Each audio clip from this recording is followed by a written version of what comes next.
तो क्लास तो हमारा अपना जो लेक्चर है वो स्टार्ट करते हैं। सर्कुलर एरे को आज हम देखेंगे। एरे के साथ पे अगर हमने सर्कुलर एरे बनानी तो किस तरह से बनाएंगे और हमें जो क्यों बनानी पड़ती है इस बात के ऊपर कल थोड़ी डिस्कशन की थी कि हमें सर्कुलर एरे की ज़रूरत क्यों पड़ती है और उसको अब किस तरह से बनाना है वो हमारे यहाँ पर देखेंगे। तो सबसे पहले तो वो जो आपने कल लिंक लिस्ट के साथ बनाई है क्विक को उसकी प्रेजेंटेशन आप करें 131 आप स्क्रीन शेयर करें।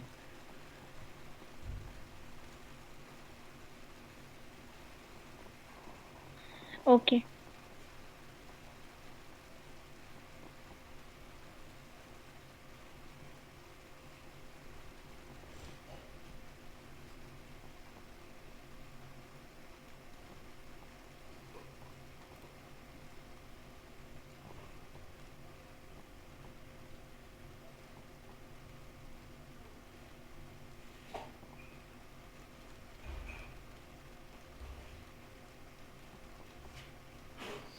रन करूं?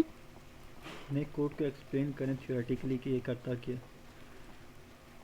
शुरू से।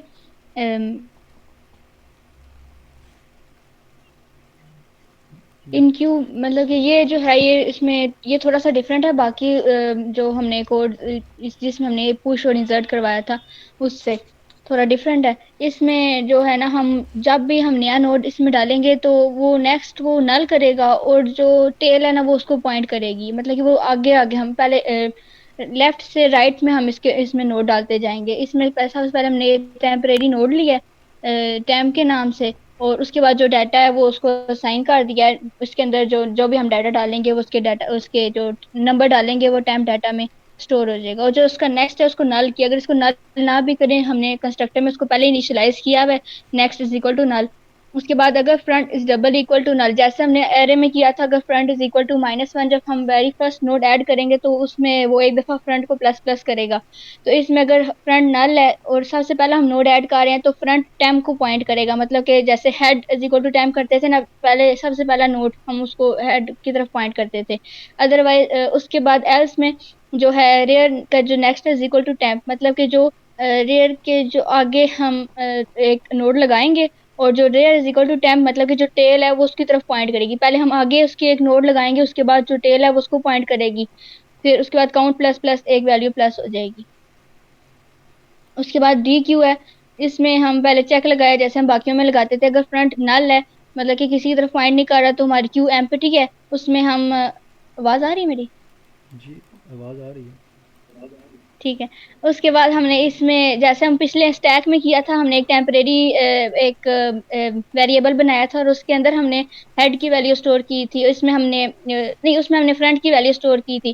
फ्रंट में जो डाटा है तो इसमें भी जैसे फ्रंट है और जैसे लिंक लिस्ट में हेड होता है इसमें हमने फ्रंट उसको लिया हुआ है, उसकी वैल्यू स्टोर किया। उसके बाद front is equal to front of next, मतलब कि उसको हमने फ्रंट को एक पॉइंट आगे मूव किया। अगर वो पहले इंडेक्स पे है ना तो दूसरी की तरफ पॉइंट करेगा और पहली जो वैल्यू है ना जो हमने सबसे फर्स्ट में एंटर की है वो रिमूव हो जाएगी, क्योंकि इसका प्रिंसिपल ही ये फर्स्ट इन फर्स्ट आउट।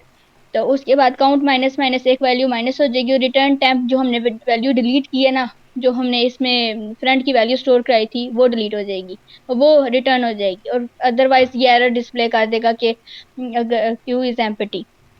उसके बाद पीक वैल्यू में हमने एक जो मिनट फ्रंट रुकिएगा। डाटा जो हमने हेड जो सबसे पहला हमने डाटा इंसर्ट करवाया था ना वो उसकी पीक वैल्यू होगी और वो हमारे पास डिस्प्ले कराएगा रिटर्न में। ठीक, और उसके बाद बस यहाँ क्लियर तक में काफ़ी है।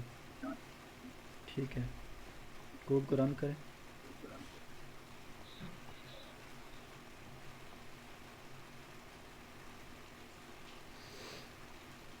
कुछ नंबर्स ऐड करें लिस्ट के अंदर।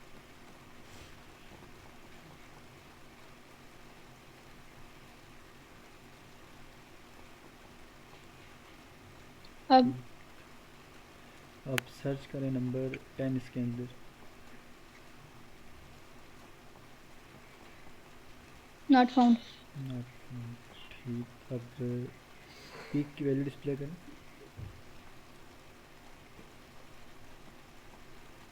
5। 5, डी क्यू करें दो एलिमेंट्स। दो एलिमेंट्स।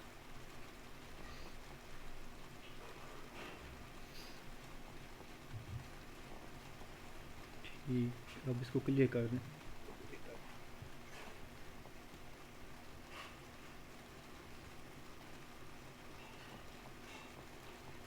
डिस्प्ले का मेथड कॉल करें। Q is empty. ठीक है, स्क्रीन अपनी ऑफ कर दें। ओके।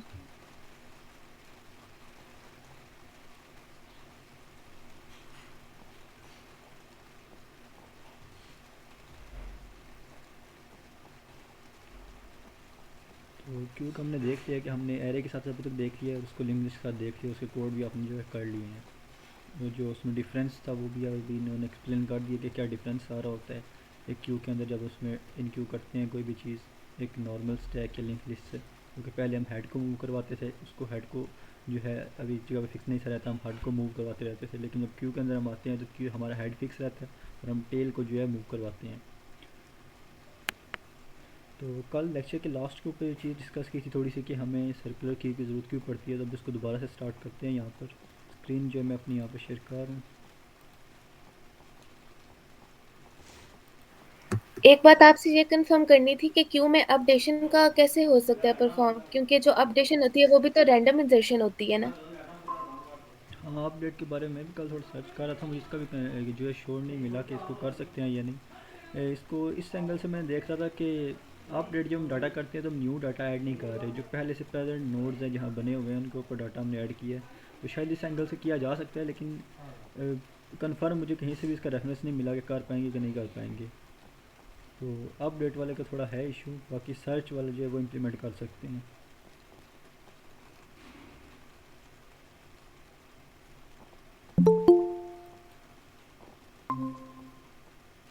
अपडेट वाले का मैं थोड़ा दोबारा चेक करूँगा, अगर मुझे कहीं से मिलता है प्रॉपर रेफरेंस तो मैं बता दूँगा। नहीं तो अपडेट वाला जो है उसमें अगर नहीं भी करते तो भी जो है ठीक है, इशू नहीं आएगा।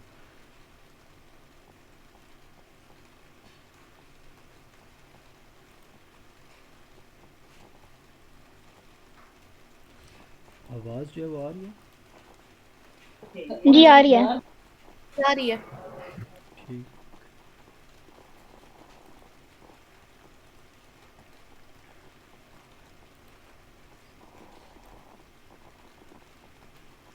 तो यहाँ पर अगर हम अपने एक एरे को देखते हैं जिसके हमने कुछ इंडेक्सेस जो हैं वो बनाए हुए हैं और उनमें हम डाटा अगर अपना ऐड करेंगे, तो एक क्यू के अंदर मैंने देखा था कि हम जो डाटा ऐड कर रहे होते थे तो हम किस तरह करते थे कि उसमें हम स्टार्टिंग से डाटा अगर ऐड करना स्टार्ट किया तो डाटा हम ऐड रेयर के ऊपर करते थे और अगर निकालना था तो हम उसको जो है फ्रंट के ऊपर से निकालते थे।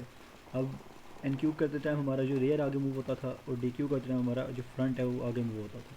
उसकी जो कंडीशंस थी, जो खाली होने की कंडीशन थी या फुल होने की कंडीशन थी, वो भी नॉर्मल एरे के या कि जब हमने प्रेजेंटेशन देखी थी या लिस्ट की प्रेजेंटेशन देखी थी उससे मुख्तलिफ थी। तो क्यों हमारा जो है नॉर्मल कंडीशन से थोड़ा हट के था, उनको हमने देखा था कि उसमें चेंजिंग आ रहे थे। और ये भी चीज़ हमने देखी थी कि अगर हमारा जो उसके अंदर रेयर है वो लास्ट पे पहुंच जाता है तो पीछे अगर इंडेक्सेस हमारे खाली भी हैं तो भी हम उसमें आगे डाटा ऐड नहीं से कर पा रहे, क्योंकि अब हमारा अगर रेयर लास्ट पे पहुंचा होगा तो हम उस रेयर को आगे मूव नहीं से करवा पा रहे। अब अगर हम यहाँ पर डाटा प्लेस करते हैं, हमारे जो इंडेक्सेस बने हुए हैं इंडेक्सेस में हम डाटा प्लेस करते जाते हैं। अब यहाँ पर हमारे पास अगर 0 इंडेक्स है उसके बाद आगे 1 जितने भी हमारे पास इंडेक्सेस हैं उनको हम देखते हैं। अगर यहाँ पे हमने इनमें डाटा प्लेस करने हैं,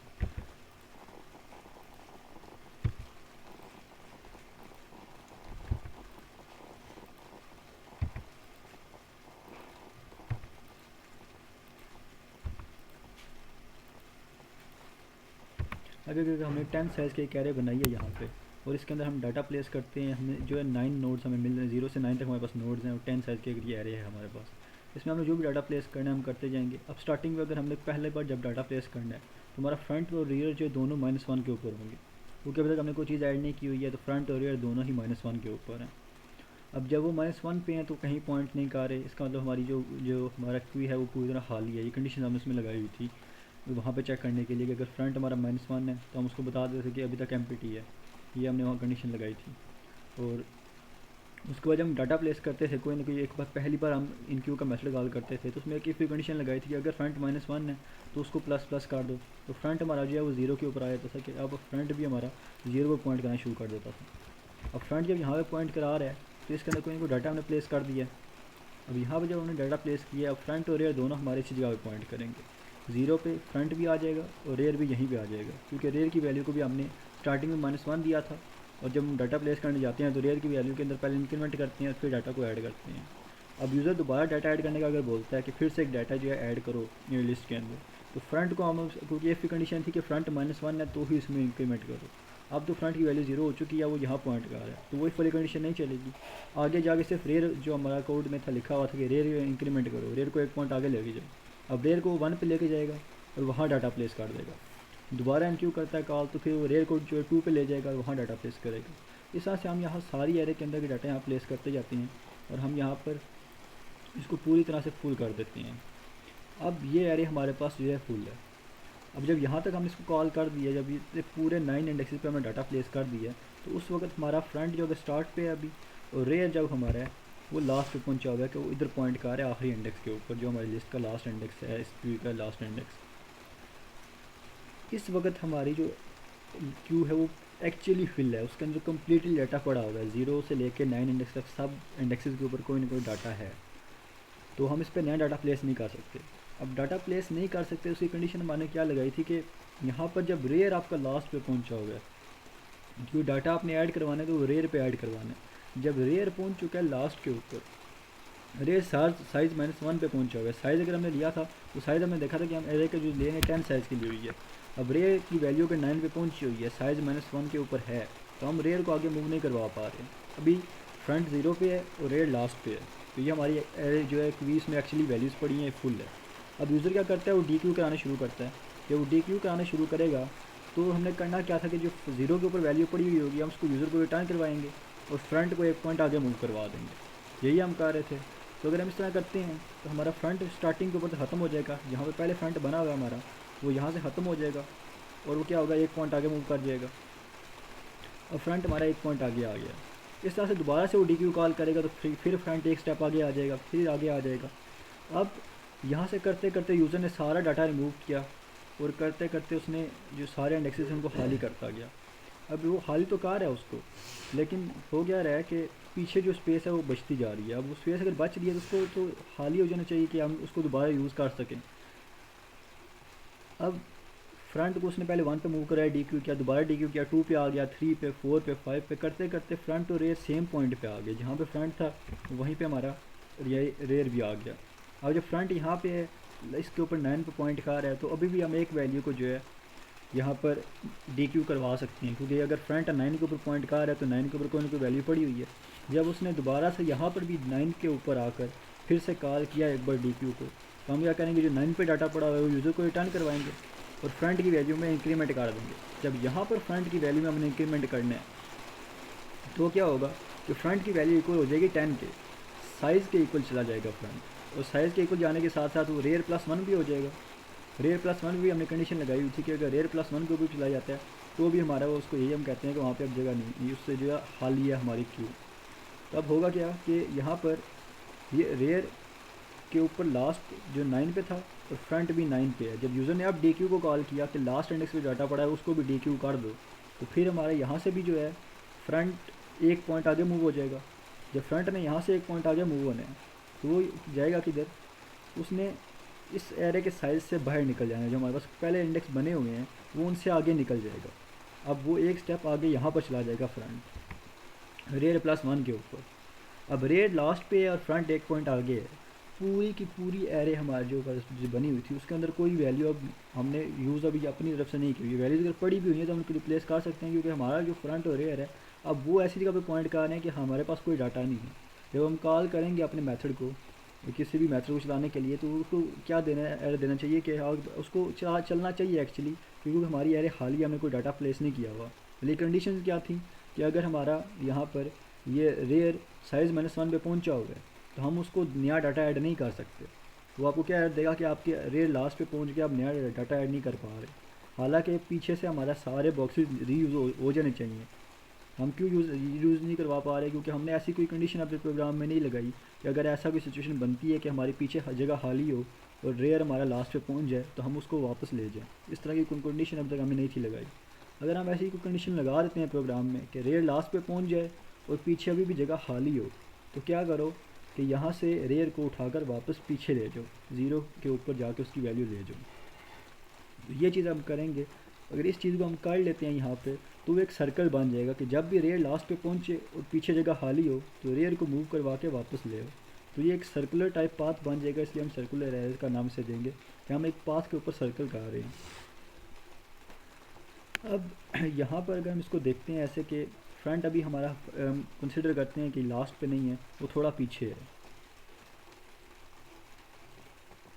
फ्रंट फ़र्ज़ करें हमारा यहाँ पर इंडेक्स 2 पे पॉइंट कर रहा है और रेयर हमारा यहाँ लास्ट इंडेक्स के ऊपर पहुँच गया है। तो अब रेयर की वैल्यू साइज़ -1 है, साइज़ 10 था और ये लास्ट इंडेक्स पे पहुँचा हुआ है, रेयर की वैल्यू साइज़ -1 है। और पीछे जो फ्रंट है वो 0 से ग्रेटर है, वो 0 पे पॉइंट नहीं कर रहा, वो -1 पे नहीं है।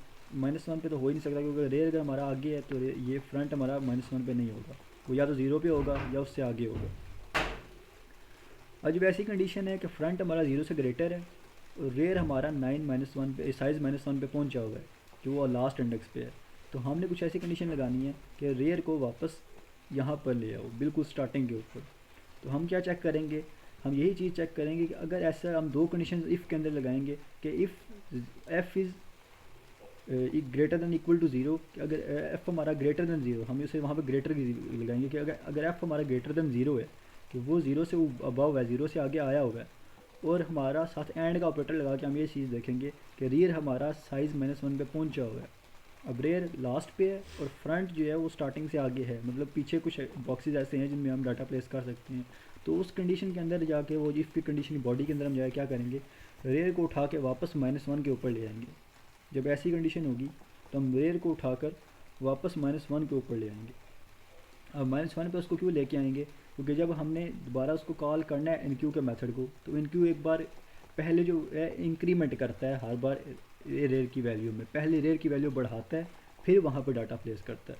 अगर हम डायरेक्ट रेयर की वैल्यू 0 देंगे तो वो जब इनक्यू का मेथड चलेगा तो पहले उसकी वैल्यू को 1 कर देगा और फिर डाटा प्लेस करेगा, तो इससे हमारा एक इंडेक्स जो स्टार्ट वाला है वो ज़ाया हो जाएगा। इसलिए 0 वैल्यू देने के बजाय हम उसको -1 देंगे कि रेयर को जब हमने पीछे लेके आना है तो हमने उसको 0 के बजाय -1 वैल्यू देंगे।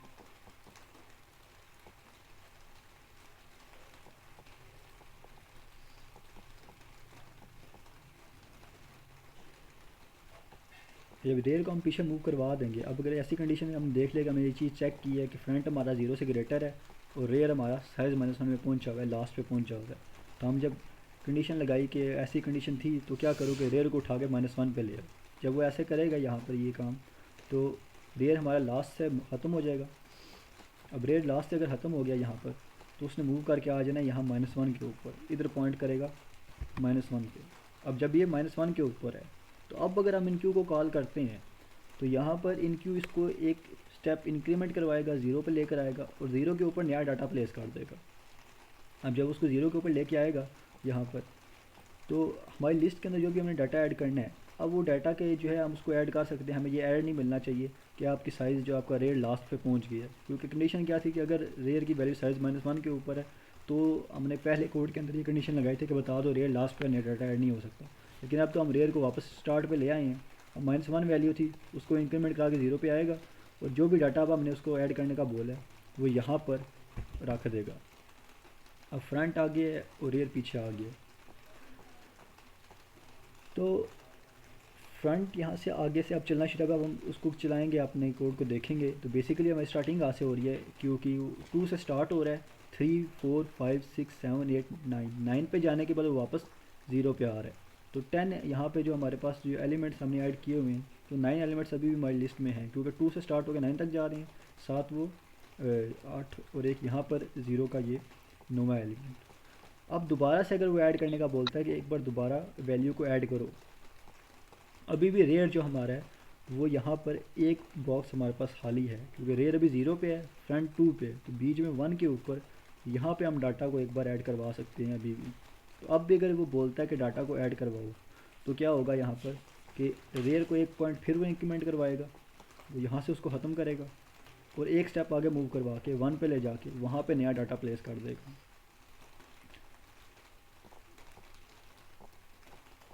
अब रेयर 1 तो जब ये होगा तो जो इंडेक्स नंबर 9 है 0 है, फिर वो 10 की तरह वर्क करेगा।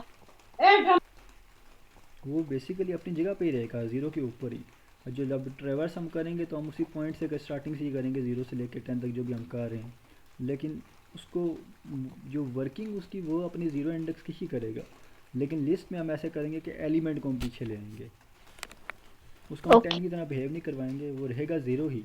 बस ऐसे होगा कि हम उसको, क्योंकि अब लास्ट इंडेक्स पूरा हो चुका था, उसमें फिल हो चुका था डाटा, और स्टार्टिंग वाला इंडेक्स खाली था, तो हमने इसलिए बस उसको रेयर को पीछे ले आए हैं, रेयर की वैल्यू चेंज करवा दी है, इंडेक्स वही हमारे रहेंगे। ठीक है। तो हमें इसमें दोबारा फिर रीसाइज कभी भी करवाने की जरूरत नहीं पड़ेगी ना? रीसाइज करवाने की हमें ज़रूरत नहीं पड़ेगी, हम जो स्टार्टिंग पे जो वैल्यू उसको ले लेते हैं वो करवा सकते हैं। रीसाइज के हमें एक ज़रूरत हमें पड़ेगी कि अगर हमने 10 एलिमेंट की है, अगर 10 की एरे बनाई है हमने, तो टोटल मैक्सिमम हम 10 ही स्टोर करवा सकते हैं। अगर अभी आप यहाँ पे देखें तो फ्रंट हमारा 2 के ऊपर है और रेयर 1 के ऊपर है। अब 2 से लेकर 9 तक हमारे पास जो एलिमेंट्स बन रहे हैं वो 8 वो हो गए, और यहाँ पर 0 और 1, 9 और 10 एलिमेंट्स टोटल स्टोर हो सकती हैं। अब अगर यूज़र दोबारा बोलता है कि अब दोबारा से एक डाटा इनक्यू कराओ जाके, तो अब हम इनक्यू नहीं करवाएंगे, क्योंकि फ्रंट अगर अब हम डाटा को इनक्यू करवाते हैं, रेयर को +1 करवाते हैं और जाके डाटा प्लेस करते हैं, तो रेयर को +1 करवाने से अब फ्रंट की वैल्यू रिप्लेस हो जाएगी, तो अब हम नया डाटा उसमें ऐड नहीं करवा सकते। अब इसमें हमने एक चेक ये लगाना होगा कि अगर हमने उसको पीछे ले आए हैं रिवर्स करके, हमने रेयर को उठा के 0 पे लेके आए हैं, तो अब हमने ये चीज़ भी देखनी है कि अब एक बार पीछे आने के बाद वो फ्रंट की वैल्यू को अब रिप्लेस ना करे, अब वहीं तक चले जहाँ तक फ्रंट है। अब जब तक वो फ्रंट से पीछे रहता है तब तक तो हमने डाटा ऐड करवाया है, लेकिन अब अगर वो फ्रंट से अब यहाँ पर उसके साथ पहुँचा है तो दोबारा यूज़र बोलता है कि इनक्यू करवाओ, तो अगर हम इसको इनक्यू करवा देते हैं, हम उसको बगैर किसी कंडीशन में बोलते हैं ठीक है इनक्यू कर दो, तो होगा क्या कि ये रेयर एक पॉइंट आगे मूव करेगा और यहाँ पे जो भी डाटा पड़ा हुआ है उसको रिप्लेस करके नया डाटा यहाँ पे रख देगा, तो उससे क्या होगा कि हमारा फ्रंट की वैल्यू रिप्लेस हो जाएगी। तो ये चीज़ हमने अवॉइड करनी है, हमने पुराना डाटा लॉस नहीं करना, उसको हमने सेव रखना है। तो यहाँ पर एक कंडीशन हमें ये भी लगानी पड़ेगी कि अगर यहाँ पर फ्रंट हमारा अभी आगे है और रेयर पीछे मूव कर रहा है, तो अब वो उसको एक्सीड ना करे, वो हमेशा उससे एक पॉइंट कम पे ही रहे। जहाँ पे रेयर फ्रंट पॉइंट कर है, रेयर हमारा हमेशा उससे एक पॉइंट नीचे रहे, पीछे रहे। तो इस चीज़ को अगर हम देखते हैं तो एलिमेंट्स हम उतने ही ऐड करा सकते हैं जितनी हमने साइज़ की एरे वहाँ पे बनाई हुई थी। अब 10 साइज़ की एरे बनाई थी तो हम 10 एलिमेंट्स ही ऐड करवा सकते हैं, इसलिए रीसाइज की भी ज़रूरत हमें पड़ेगी दोबारा कि अगर हम ज़्यादा एलिमेंट स्टोर करवाना चाहते हैं तो फिर हम तब इस केस के अंदर वहाँ पर एलिमेंट्स डाटा जो स्टोर हम करवाएंगे। लेकिन यहाँ पर जो एक इशू और आ जाएगा कि हमारी फ्रंट अगर 2 पे पॉइंट कर रहा है और 1 हमारा यहाँ पर पॉइंट कर रहा है, रेयर हमारा 1 पे पॉइंट कर रहा है, अगर हम रीसाइज करते हैं एरे को तो उसका साइज़ हम 10 से ज़्यादा देंगे। अब उसका साइज़ हो सकता है 20 दें या 15 दें, तो अब जो डाटा हमारा पड़ा हुआ है वो कहाँ पड़ा हुआ है, 0 से लेकर 9 तक, ठीक है। अब 0 से 9 तक हमारा डाटा तो यहाँ पड़ा हुआ है, जब नई एरे के अंदर ये सारा डाटा हम कॉपी करवाएंगे वो सेम पोजीशन के अंदर जाएगा, 0 वाला डाटा 0 पे जाएगा, 1 वाला 1 पे जाएगा। तो रेयर अगर हमारा 1 पे पॉइंट कर रहा है, फ्रंट 2 पे पॉइंट कर रहा है, तो जब हमने इसको ट्रेवर्स करना है, चलाना है अपनी लिस्ट को, तो उसने मूव करना है फ्रंट से 1 2 3 4 5 6 7 8 9। अब 9 इस केस पुरानी एरे के केस में 9 आखिरी इंडेक्स था, तो उसके बाद वो वापस 0 पे आ गया। लेकिन अगर नई एरे में हम जाएंगे तो अगर उसका साइज़ हमने 15 दिया तो वहाँ पर तो 9 से आगे भी इंडेक्सेस ऐसे होंगे जिनके ऊपर हमने डाटा प्लेस नहीं किया, क्योंकि हमारा तो 9 तक था, 9 के बाद हम वापस 0 पे आ रहे थे। तो नई एरे के अंदर हम जाते हैं रीसाइज करने के बाद सेम डाटा कॉपी करा के, अब फ्रंट हमारा यहीं पर है 2 पे, रेयर हमारा 1 पे ही है, लेकिन जो डाटा है वहाँ पर 9 तक इंडेक्स तक पड़ा हुआ है नहीं। अब जब उस एरे के अंदर हम गए हैं तो फ्रंट 2 पे गया, 3 पे, 4 पे, 5 पे, 6 7 8 9, 9 पे जाने के बाद उसके पास आगे और इंडेक्सेस होंगे, क्योंकि साइज़ अब 15 है, तो वो 10 पे उसने जाना है, 11 पे, 12 पे, उन इंडेक्सेस के ऊपर हमने कोई डाटा प्लेस नहीं किया, वो सारी गार्बेज वैल्यू होगी, या अगर हम उनको 0 करते हैं तो सब 0 पड़े हुए होंगे। तो वो मूव करता करता कहाँ पे जाएगा, उसने मूव करना है और वहाँ पर 15 या 40 जितने इंडेक्सेस हमारे पास थे उन सब तक जाकर फिर 0 पे आएगा। तो उस केस के अंदर हमारे पास एक्स्ट्रा जो ख़राब वैल्यूज़ हैं वो भी हमारे क्यू का हिस्सा बन जाएंगी। तो इसलिए रीसाइज करते हुए हम रीसाइज का मेथड इसके अंदर हमने करना है तो बहुत सारी एक्स्ट्रा कंडीशन हमें उसमें लगानी पड़ेंगी। तो अभी तक मैंने खुद भी अभी रीसाइज का जो मेथड है वो इसके ऊपर इम्प्लीमेंट नहीं किया। अब इन सब को पहले कोड में थोड़ा देख लेते हैं, क्योंकि अभी सिर्फ थ्योरेटिकली हमने इनको देखा, हम कर क्या रहे हैं, हमने इसको कोड के अंदर नहीं देखा। तो यहाँ पर जो हमारे पास पहले हमने कोड किया था, जो हमने एरे के साथ क्यू को देखा था, उस कोड को अगर हम देखते हैं वो सारा कोड ये वही है जो हमने यहाँ पे किया था। तो जो ऑपरेशन हमने सेट साइज़ और इनक्यू डी क्यू हमने यहाँ पे देखे हुए हैं, अब उन्हीं ऑपरेशन को यहाँ पे जो लिखा हुआ है उनके अंदर चेंजिंग करूँगा और इसको हम देखेंगे। तो सबसे पहले ये कि अब ये जो क्यू हमने बनाई है, एक क्यू जिसको हम कह रहे हैं कि हम सर्कुलर मूव कर पा रहे हैं, ये किस कंडीशन के अंदर हाली हो सकती है। अब इसके हाली होने की कौन कौन सी कंडीशन ऐसी हैं जिसमें हम कह सकते हैं कि हमारी जो क्यू है वो हाली है। अब पहली कंडीशन तो ये हो सकती है कि फ्रंट की वैल्यू -1 हो। फ्रंट की वैल्यू -1 है तो मतलब कोई डाटा ऐड नहीं किया गया, उस कंडीशन के अंदर ये हाली है। एक कंडीशन ये होगी। अब दूसरी कंडीशन क्या हो सकती है यहाँ पर हमारे पास कि अब यहाँ पर अगर हमें कोई डाटा ऐड करवाया हुआ है तो ऐसी कंडीशन कहीं पे आ सकती है कि हमारा जो फ्रंट है वो यहाँ पर है और रेयर यहाँ, हम इसको यहाँ से फ्रंट और रेयर को ख़त्म करते हैं। हम जब डाटा ऐड करवा रहे होते हैं तो हम फ्रंट पे ऐड करवा रहे होते हैं, और जब रिमूव करवा रहे होते जब ऐड करवाते हैं तो रियर पे ऐड करवाते हैं, रिमूव करवाते हुए हम फ्रंट पे लेके जाते हैं। अब रियर हमारा कहीं पे पॉइंट कर रहा है, यहाँ पर 3 पे हमारा रियर पॉइंट कर रहा है और फ्रंट हमारा इसको एक्सीड कर जाता है कि यहाँ पर अब हमारा फ्रंट आ गया। तो पहले हमने ये देखा था कि यहाँ पर हमारा हमने कंडीशन यहाँ पर पिछले कोड के अंदर लगाई थी जो हमने क्यू वाला किया था एसएमपीटी में, कि फ्रंट अगर रेयर +1 पे आ गया तो हम उसको बोल रहे थे कि हाली है कि फ्रंट हमारा रेयर +1 पे है, क्योंकि तब उस केस में क्या था कि हम मूव तो नहीं सका रहे पीछे। यहाँ पे हमारा जो डाटा पहले हम स्टार्टिंग से ऐड करना शुरू किया, 3-4 एलिमेंट्स में हमने डाटा ऐड किया, उसका जब हमने DQ करवाना है 0 से DQ करवाया तो फ्रंट 1 पे आ गया, 1 से DQ करवाया तो फ्रंट 2 पे आ गया, 2 से DQ कराया तो फ्रंट हमारा 3 पे आ गया, और यहाँ से DQ जब करवाएंगे तो 4 पे चला जाएगा फ्रंट हमारा। अब जब पीछे जितना डाटा हमने ऐड किया था वो सारा हमने DQ करवा दिया है और फ्रंट हमारा 4 पे आ गया। तो क्योंकि हम सर्कुलर पाथ में तो मूव ही नहीं थे कर रहे, हम रेयर और फ्रंट हमेशा आगे ही मूव करते थे, तो वहाँ पे हमने ये चेक लगाया था कि हमारा जब फ्रंट जो है वो रेयर +1 पे पहुँच जाता है तो इसका मतलब है कि पीछे वाला डाटा सारा हमने वहाँ से DQ करवा दिया है। अब रेयर फ्रंट जो है रेयर से आगे है, मतलब रेयर पे डाटा भी जो था वो भी हमने वहाँ से भी DQ करवा दिया। अब कोई एलिमेंट यहाँ पर इसके अंदर नहीं पड़ा हुआ। तो ये कंडीशन हम पहले सिंपल क्यू जो थी उसके अंदर देख रहे थे कि हमारे पास कंडीशन थी जब हमारा फ्रंट रेयर +1 पे हो तो हम तब भी कह रहे थे कि वो हाली है। लेकिन यहाँ पर जब हम एक सर्कुलर क्यू में देखेंगे तो हमने देखा कि अगर हमारा रेयर लास्ट पे पहुँचता है तो हम उसको दोबारा मूव करवा के पीछे ले आते हैं, हम डाटा ऐड करवाते जाते हैं। तो हमने ये भी यहाँ पर देखा कि इस केस के अंदर क्या है कि अगर अब यहाँ पर हमारा रेयर पीछे से घूम के आया हुआ है, सर्कुलर पाथ यहाँ से घूम के 0 पे 9 पे गया रेयर, वहाँ से उसने 0 पे 1 2 3। अब यहाँ पर सर्कुलर क्यू के अंदर ये कंडीशन जो होगी ये एम्पटी की नहीं होगी बल्कि ये फुल होने की होगी कि अब हमारी जो सर्कुलर क्यू के अंदर ऐसी कोई कंडीशन आती है तो ये हाली नहीं है बल्कि फिल है, बिल्कुल फुल है।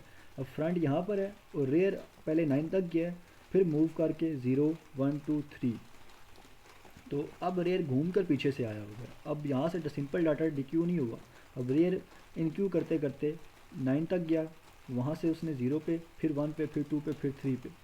अब सर्कुलर क्यू के अंदर अगर हम ये कंडीशन ये लगाना चाहें कि हमारा जो फ्रंट रेयर +1 हो तो उसको बोलो कि हाली है, तो ये कंडीशन गलत हो जाएगी। नॉर्मल क्यू के अंदर तो ये उसको ठीक है कि वो बताने के लिए कि हमारी क्यू खाली है, लेकिन सर्कुलर क्यू के अंदर ये कंडीशन वहाँ पे फॉल्स हो जाती है, इसको हम यूज़ नहीं कर सकते। तो बहुत सारे यहाँ पे इश्यूज़ आते हैं इन कंडीशन को लगाते हुए सर्कुलर क्यू के अंदर और नॉर्मल क्यू में डिफरेंस जो आता है। अब बहुत सारे मेथड्स हैं जिनको हम यूज़ कर सकते हैं, कुछ आसान हैं कुछ मुश्किल हैं और सबको हो सकता है उनको अलग अलग की समझ आती हो। तो आपको अगर जो मैं जिस मैसेज से अगर कराऊंगा आपको मुश्किल लगता है, शायद मुश्किल लगे या आसान लगे, जैसा भी हो, तो अगर कोई और मैथड आपको मिलता है जो आपको लगे कि आसान है तो आप उससे भी कर सकते हैं। अब लाजमी नहीं कि जो मैथड मैं कराऊंगा उसी से ही वो सही हो, उससे बेहतर मैथड भी हो सकते हैं।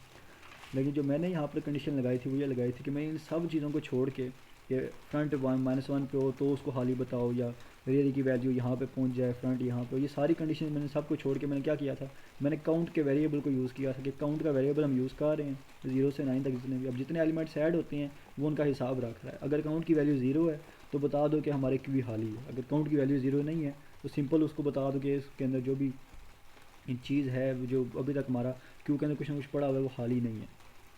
तो इसलिए सबसे सिंपल जो मुझे चीज़ लगी थी वो यही थी कि काउंट का वेरिएबल यूज़ करें हम, और काउंट की वैल्यू 0 है तो मतलब हमारा क्यू खाली है। तो यहाँ पर अब अगर सर्कुलर क्यू के लिए हम क्या करें कि जो एम्पटी है उसकी कंडीशन हम यहाँ से चेंज कर देते हैं, जो पहले हमने कंडीशन लगाई हुई हैं उन कंडीशन को यहाँ से हटाकर एम्पटी वाले फंक्शन के अंदर मैं सिंपल ये लिख रहा हूँ कि अगर काउंट की वैल्यू जो है यहाँ पे 0 है तो बता दो कि हमारा जो क्यू है वो एम्पटी है। अगर इसकी वैल्यू ज़ीरो नहीं होगी तो वो सिंपल फास्ट रिटर्न कर देगा कि अब हमारा जो यहाँ पर है क्यू वो एम्प्टी नहीं है। तो मुझे सबसे आसान कंडीशन यही लगी थी तो मैंने इसी का यूज़ किया, बाकी सारी कंडीशन को मैंने छोड़ दिया था। अब होगा क्या कि जब भी अभी तक इन क्यू का मेथड एक बार भी नहीं चला तो क्यू की वैल्यू जो अकाउंट की वैल्यू है वो ज़ीरो होगी, क्योंकि डिफ़ॉल्ट वैल्यू हम उसको ज़ीरो देते होते हैं। तो वो बता देगा कि आपका क्यू खाली है।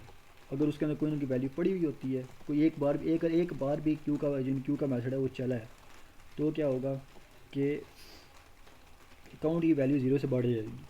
तो अब फिर उस केस के अंदर यहाँ पर ये इफ़ की कंडीशन नहीं चलेगी, तो ट्रू रिटर्न होने के बजाय फॉल्स रिटर्न होगा। जो फॉल्स रिटर्न होना है तो जहाँ पर भी हमने इस एम्प्टी को कॉल किया हुआ है, क्योंकि वो रिटर्न कर रहा है वैल्यू, तो वहाँ पर वो बता देगा उसको कि आपका जो है एम्प्टी वाला जो मेथड यहाँ पर हमने चलाया है उसमें काउंट की वैल्यू ज़ीरो नहीं थी, तो इसका मतलब अभी तक आपका जो क्यू है वो खाली नहीं है। तो यहाँ पर किसी कोई कन्फ्यूजन हो?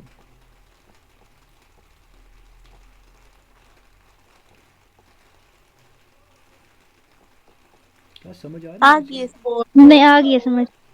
ठीक।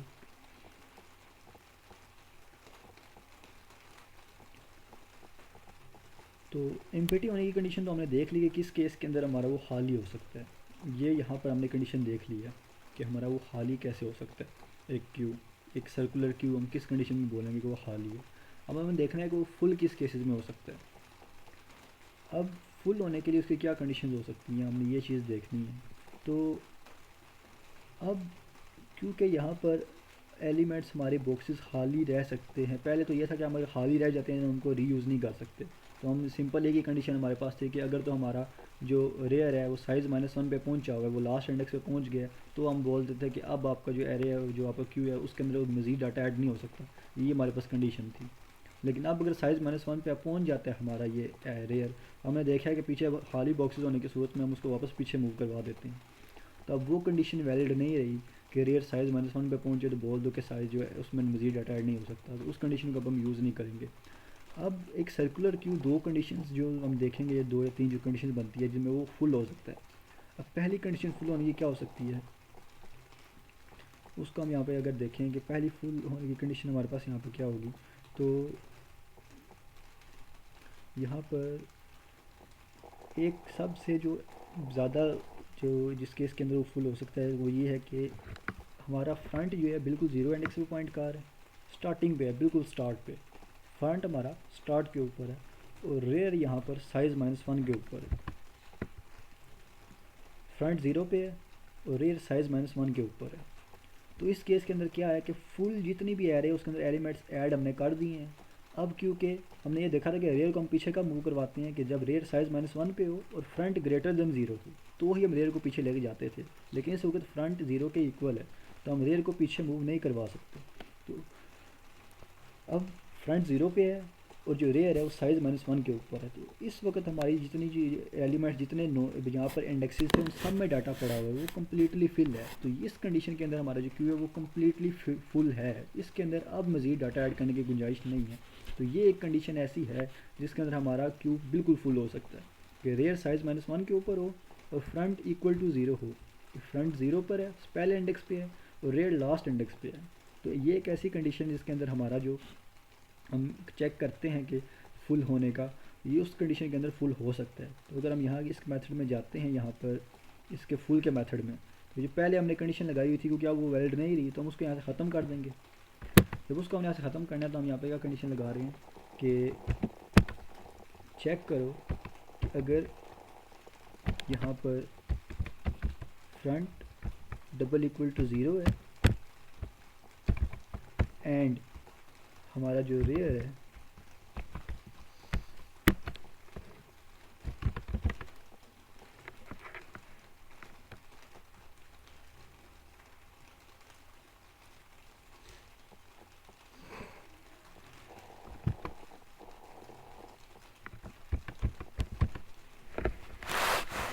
उसकी वैल्यू साइज़ -1 के ऊपर है कि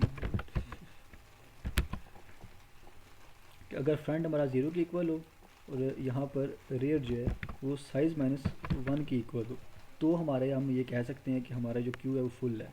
ये एक ऐसी कंडीशन हमारे पास है कि यहाँ पर अब हम उस सूरत में कह सकते हैं उसको कि एंड का ऑपरेटर ये दोनों कंडीशन अगर ट्रू है, फ्रंट 0 के ऊपर है और रियर साइज -1 के ऊपर है, तो हम उसको कहेंगे कि यहाँ पर वो कम्प्लीटली फिल है।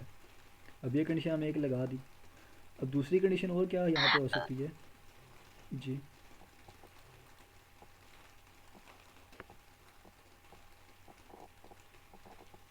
माइक कान किया था किसी ने?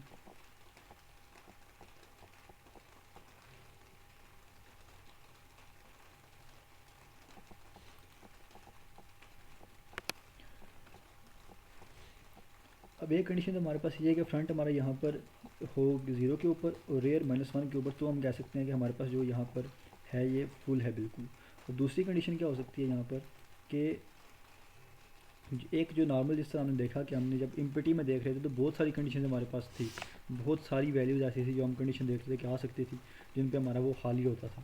अब इसी तरह यहाँ पर फिल होने के केस के अंदर भी बहुत सारी कंडीशंस आ सकती हैं कि अब अगर हम यहाँ पर फ्रंट हमारे यहाँ -1 के 0 के ऊपर नहीं है, फ्रंट कहीं आगे पॉइंट कर है।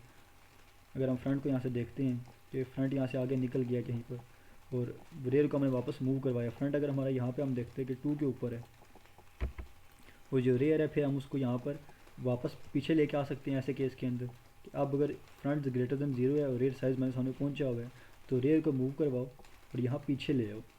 तो ऐसे केस के अंदर अगर हम यहाँ पे देखते हैं कि इधर से फिर हम रेयर को मूव करवाएंगे और वापस स्टार्ट पे लेके आ जाते हैं। जब हम स्टार्ट पे लेके आगे नया डाटा ऐड करवाएंगे तो क्या होगा कि रेयर यहाँ पे आया, इस जगह पर उसने डाटा को ऐड किया, अगर हमने फिर से डाटा ऐड किया तो वो यहाँ पर करते करते फ्रंट -1 पे आ गया। अब एक ये भी एक ऐसी कंडीशन है कि रेयर हमारा न लास्ट इंडेक्स पे गया, फ्रंट 0 से बड़ा था तो रेयर का मूव करवाया, वापस पीछे ले आए, दोबारा से हमने डाटा ऐड किया।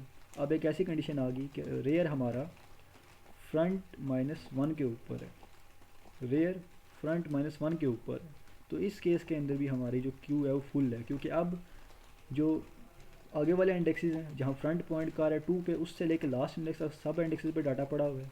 और अगर वहाँ से हम पीछे आते हैं तो रेयर हमारा पीछे है और स्टार्टिंग वाले भी इतने इंडेक्स हैं, पीछे फ्रंट से पीछे जितने इंडेक्सेस हैं उन सब में डाटा अगर पड़ा हुआ है तो वो सारी वो भी फिल है। तो यहाँ पर भी अगर हम डाटा मज़ीद ऐड करवाना चाहते हैं तो हम पहले ये चीज़ डिस्कस की थी कि अब यहाँ पर हम दोबारा डाटा ऐड नहीं करवाएंगे, क्योंकि अब अगर हम डाटा ऐड करवाते हैं तो रेयर को इंक्रीमेंट करके यहाँ पर आएगा जहाँ पर फ्रंट पॉइंट कार है और इसके डाटा को ओवर कर देगा जो हमने नहीं करना। तो अगर उसको हम डाटा अब यहाँ पर मज़ीद ऐड नहीं करवा सकते, ओवर ऐड नहीं करवा सकते, तो हमारी जो यहाँ पर क्यू है वो फुल है। तो यहाँ पर भी हम देख रहे हैं कि जिस तरह एमपीटी के अंदर बहुत सारी कंडीशंस आ रही थी, यहाँ पर इस केस के अंदर फुल होने वाले केस में भी बहुत सारी कंडीशंस आ रही हैं। तो अगर हम सारी कंडीशन को यूज़ करने के बजाय एक सिंपल कंडीशन ये यूज़ करें कि काउंट की वैल्यू अगर साइज़ के इक्वल आ गई है, क्योंकि दोनों यहाँ पर काउंट की वैल्यू अगर साइज़ के इक्वल आ जाती है तो बोल दो कि आपका जो क्यू है वो फुल है, तो हमारा काम बिल्कुल एक आसानी से बन सकता है। हमें बाकी सारी कंडीशन पता तो हमें हैं कि किन किन कंडीशन में, दो कंडीशन जो बनती थी वो मैंने आपको बता दी हैं कि एक फ्रंट जो है 0 पे हो और रेयर -1 के ऊपर हो और साइज़ -1 के ऊपर, तो हमारा क्यू फुल होता है। दूसरा हमने ये देखा कि अगर फ्रंट यहाँ मिडल में कहीं है और रेयर मूव करवा के वहाँ से पीछे आया हुआ है, रेयर की वैल्यू जो है वो यहाँ पर आ जाती है फ्रंट -1 के ऊपर, तो भी हम उसको बोलेंगे कि ये हमारा क्यू फुल है। इन दो कंडीशन में फुल हो सकता है, या तो हम ये दोनों कंडीशन यूज़ कर लें या सिंपल हम एक कंडीशन ये यूज़ कर लें कि अगर हमारे काउंट की वैल्यू साइज़ के इक्वल आ रही है तो हमारा क्यू फुल है। तो अगर काउंट की वैल्यू अगर 10 है तो मतलब यहाँ पर 10 इंडेक्सेस के ऊपर डाटा ऐड हो चुका है, तो साइज़ भी 10 था और 10 एलिमेंट्स ऐड हो चुके हैं, तो हमारा एरे फुल होगी। अब उसमें हमें नहीं देखना पड़ेगा कि जो है डाटा ऐड हुआ है वो 0 पे ऐड हुआ है, वो 1 पे है, फ्रंट कहाँ पे है, रेयर कहाँ पे, ये सारी चीज़ें हम छोड़ कर डायरेक्ट हम ये देख सकते हैं कि काउंट की वैल्यू अगर साइज़ की इक्वल है तो हमारा फुल है। अगर यहाँ से कोई भी एक भी एलिमेंट है, कोई एक भी इंडेक्स ऐसा होगा इस पर डाटा प्लेस नहीं हुआ होगा, तो काउंट की वैल्यू माइनस हुई होगी एक बार, क्योंकि डी क्यू जब हम कॉल करेंगे तो उसने माइनस तो करनी है वैल्यू। तो अगर काउंट की वैल्यू 9 होती है तो एक इंडेक्स कोई भी ऐसा होगा जो खाली होगा। अब हमें उससे गर्ज नहीं होगा फिर कि फ्रंट कहाँ पे है, रेयर कहाँ पे है, हमें पता है कि काउंट की वैल्यू साइज़ के इक्वल नहीं आई तो अभी फुल नहीं हुई हमारे क्यू, हम उसमें नया डाटा ऐड कर सकते हैं। तो यहाँ पर इसके अंदर आकर हम क्या करेंगे कि हमने जो बाकी कंडीशन लगाई हैं उनको हम यहाँ पे कंडीशन ये लगाने के बजाय हम सिंपल ये देख लेंगे कि इस फुल वाले में क्या चेक करो, अगर काउंट की वैल्यू डबल इक्वल आ रही है साइज़ के तो वो फुल है।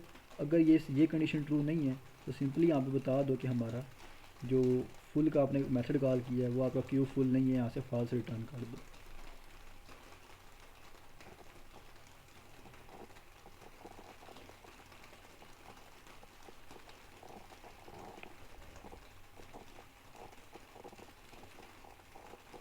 क्लास इन पॉइंट्स की समझ आइए?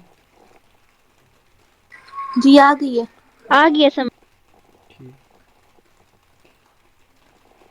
अब भले ही हम यहाँ पर कंडीशन जो यूज़ कर रहे हैं वो सिंपल काउंट की यूज़ कर रहे हैं, हम काउंट का वेरिएबल यहाँ पे पॉइंट जो एक हमने काउंटर बनाया हुआ है हम उसको यूज़ करके कंडीशन लगा रहे हैं, लेकिन किन किन केसेस के ऊपर वो खाली हो रहा है, किन किन केसेस के ऊपर वो फुल हो रहा है, ये केसेस जो मैंने बताए हैं ये भी इनको याद रखना है, क्योंकि हो सकता है जब क्वेश्चन हमारा आए तो हमें वहाँ पे बोल दिया जाए कि काउंटर आपने यूज़ नहीं करना, आपने काउंट ही वैल्यू यूज़ किए बगैर बताना है। तो अगर उस केस में अंदर हम देखते हैं कि काउंट के अगर हम वेरिएबल यूज़ नहीं करने से हमें एक असाइनमेंट भी मिलती है कि आप काउंट को यूज़ किए बगैर आपने बताना है कि वो कितने साइज़ किसका बड़ा है और किसका नहीं। तो ऐसी कोई सिचुएशन आती है तो उनके अंदर हमें फिर यही कंडीशन चेक करनी पड़ेंगी इफ़ के साथ कि अगर फ्रंट 0 के ऊपर है, रेयर -1 के साइज़ -1 के ऊपर है तो फुल है, और अगर यहाँ पे हमारा जो है रेयर जो है इस केस पे आ जाता है कि वो फ्रंट -1 पे आ गया तो भी फुल है। तो ये दो कंडीशन ये वैसे भी याद रखनी है, उनको कमेंट्स में अगर वहाँ पे हम लिख देते हैं वो बाद में कोड में मैं लिख भी दूंगा, तो वो कंडीशन हम वैसे याद हमें रखनी पड़ेंगी कि वो किन केसेस के अंदर एक्चुअली फिल होता है।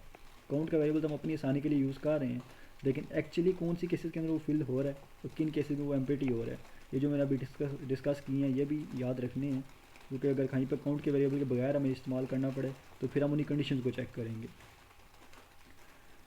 उसके बाद हम यहाँ पर अब क्योंकि अब हमने देख लिया कि वो खाली कब हो रहा है वो फिल कब हो रहा है, ये दो केसेस हमने देख लिए हैं, तो अब हम बाकी मेथड जो इन क्यू का मेथड है जो डी क्यू का मेथड है अब हम उनको इम्प्लीमेंट कर सकते हैं, क्योंकि उन दोनों के अंदर हमने देखा था कि वहाँ पर हमें चेक यही करना पड़ता था कि खाली ना हो या फुल ना हो तो ही हम ऑपरेशन चलाते थे। तो अगर उन ऑपरेशन को हमने अब देख लिए तो अब हम आगे अपना बाकी का कोड जो कर सकते हैं।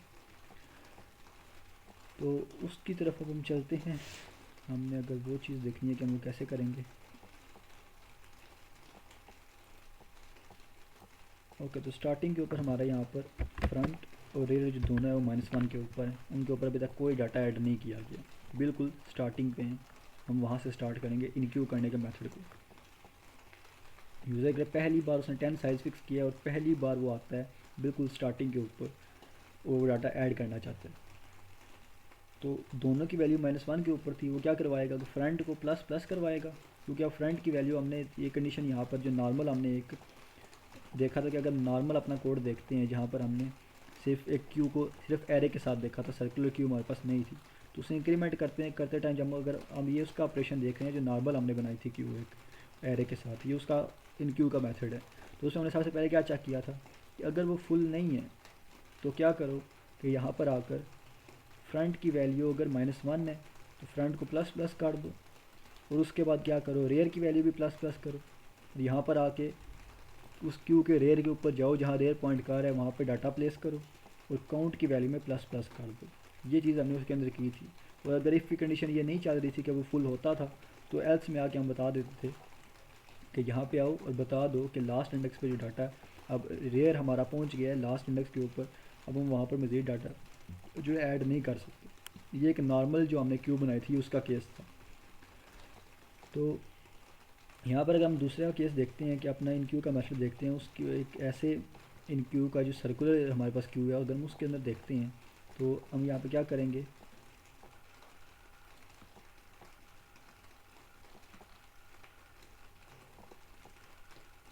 अगर अब हम इसको चेंज करना चाहें एक सर्कुलर क्यू के हिसाब से, इन क्यू के मेथड को हमें चेंज करना हो, हम इसको कन्वर्ट करना हो सर्कुलर क्यू के अंदर हमने क्या करना है, हम उसको देखना चाहें तो पहला कि तो ये है कि स्टार्टिंग अगर हम स्टार्ट ले रहे हैं बिल्कुल पहला इंडेक्स है, अभी तक फ्रंट की वैल्यू -1 है और रेयर की भी -1 है, तो सेम चीज़ रहेगी कि फ्रंट की वैल्यू को भी प्लस प्लस कराओ एक बार और रेयर की वैल्यू को प्लस प्लस करा के 0 पे लेकर आओ और वहाँ पर डाटा ऐड करो।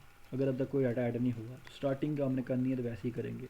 उसके बाद अगर दोबारा से डाटा ऐड करने का बोलता है तो फ्रंट की वैल्यू क्योंकि -1 अब नहीं रही होगी वो 0 हो चुकी होगी, तो वो कंडीशन नहीं चलेगी, सिंपल रेयर को वो प्लस प्लस करेगा 1 पे लेके आएगा और यहाँ पे डाटा ऐड करेगा। अब ये सारा हमारा वो सेम रहेगा। अब ये सारी चीज़ें कब तक सेम एक नॉर्मल क्यू की तरह रहेंगी जब तक वो लास्ट इंडेक्स पे नहीं पहुंचता। अगर वो लास्ट इंडेक्स पे नहीं जब पहुंच गया वहाँ तक पहुंचने तक हमारा नॉर्मल वही प्रोसेस चलेगा जो एक नॉर्मल क्यू के अंदर चलता है। चेंज कहाँ पे आएगा, जब हमारा रेयर यहाँ लास्ट के इंडेक्स के ऊपर पहुंच जाए अगर हमारा रेयर लास्ट इंडेक्स पे पहुंच जाता है साइज़ -1 के ऊपर, तो ही हम उसको पीछे मूव करवाते हैं सर्कुलर क्यू में। नॉर्मल क्यू में तो हम यहाँ पे जाकर रुक जाते थे, लेकिन सर्कुलर क्यू के अंदर हम उसको मूव करवा के पीछे लेके आते हैं। तो चेंज बस यहाँ पे जाकर आएगा जहाँ पर हमारा रेयर लास्ट पे पहुँचा हुआ हो। अगर रेयर लास्ट पे और उसके बाद यूज़र ने कॉल किया है कि अब जो है मैं दोबारा इनक्यू कराना चाहता हूँ, तो फिर क्या जो हम करेंगे कि हम चेक करेंगे कि हमारा फ्रंट जो है वो ग्रेटर दैन ज़ीरो है या नहीं है। क्योंकि अगर ग्रेटर दैन ज़ीरो है तो मतलब पीछे कोई ना कोई बॉक्स खाली है। फिर हमने यहाँ पर इस रेयर को उठाना है और वापस -1 पे ले आएंगे। ये कंडीशन हमने यहाँ पे एक चेंज वहाँ पे करनी है। तो चेंज हम वो कैसे यहाँ पे करेंगे कि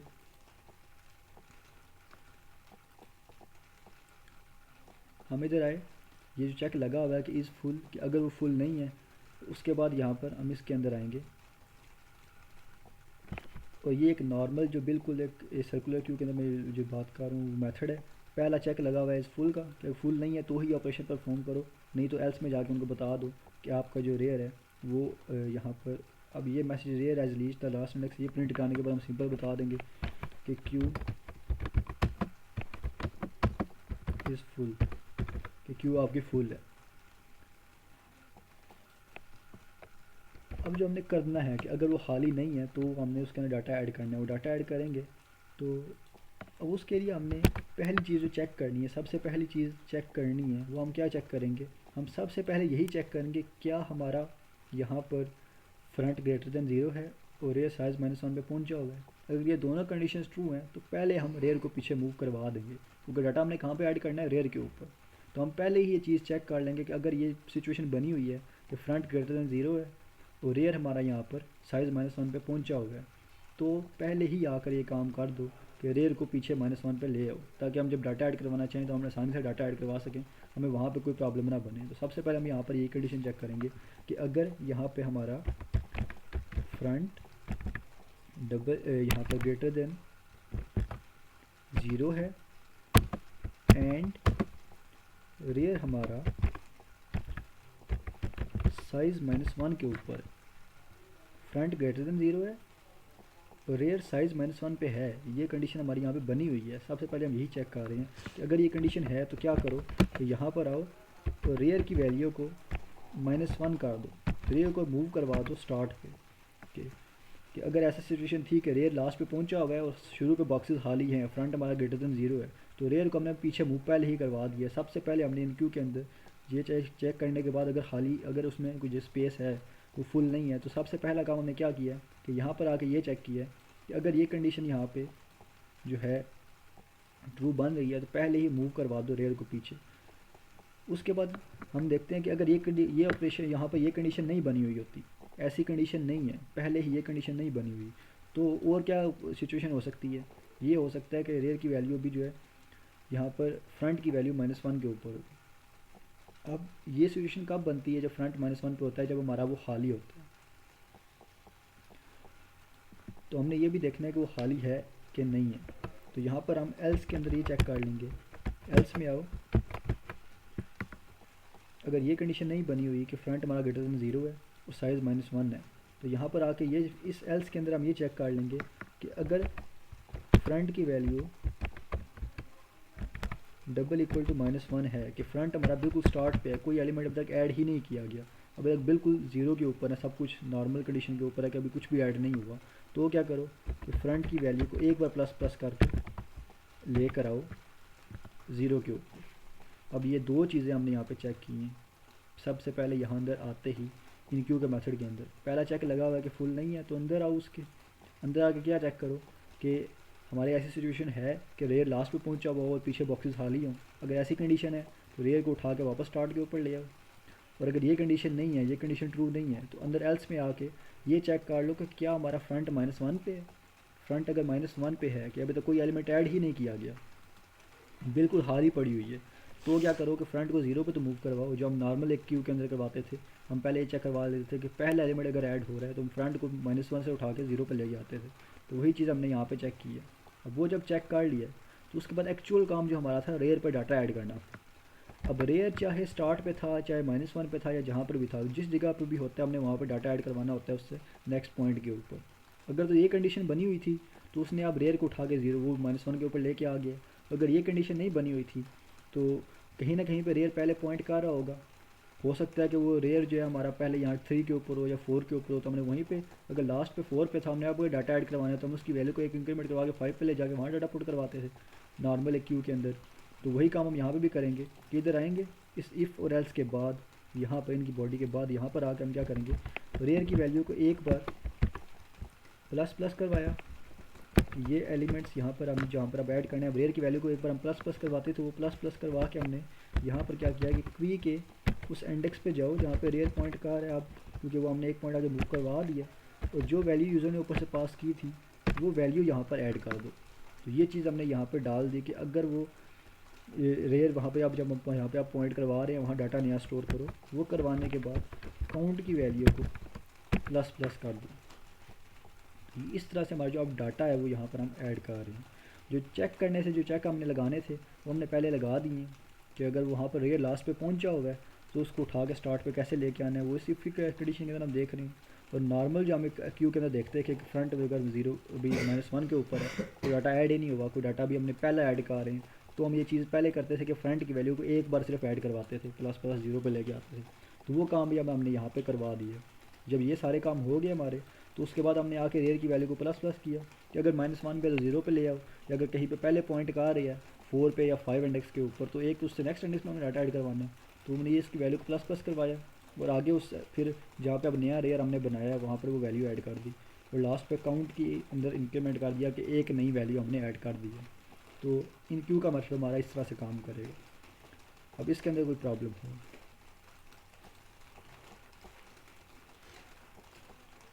आ गया समझ। ठीक।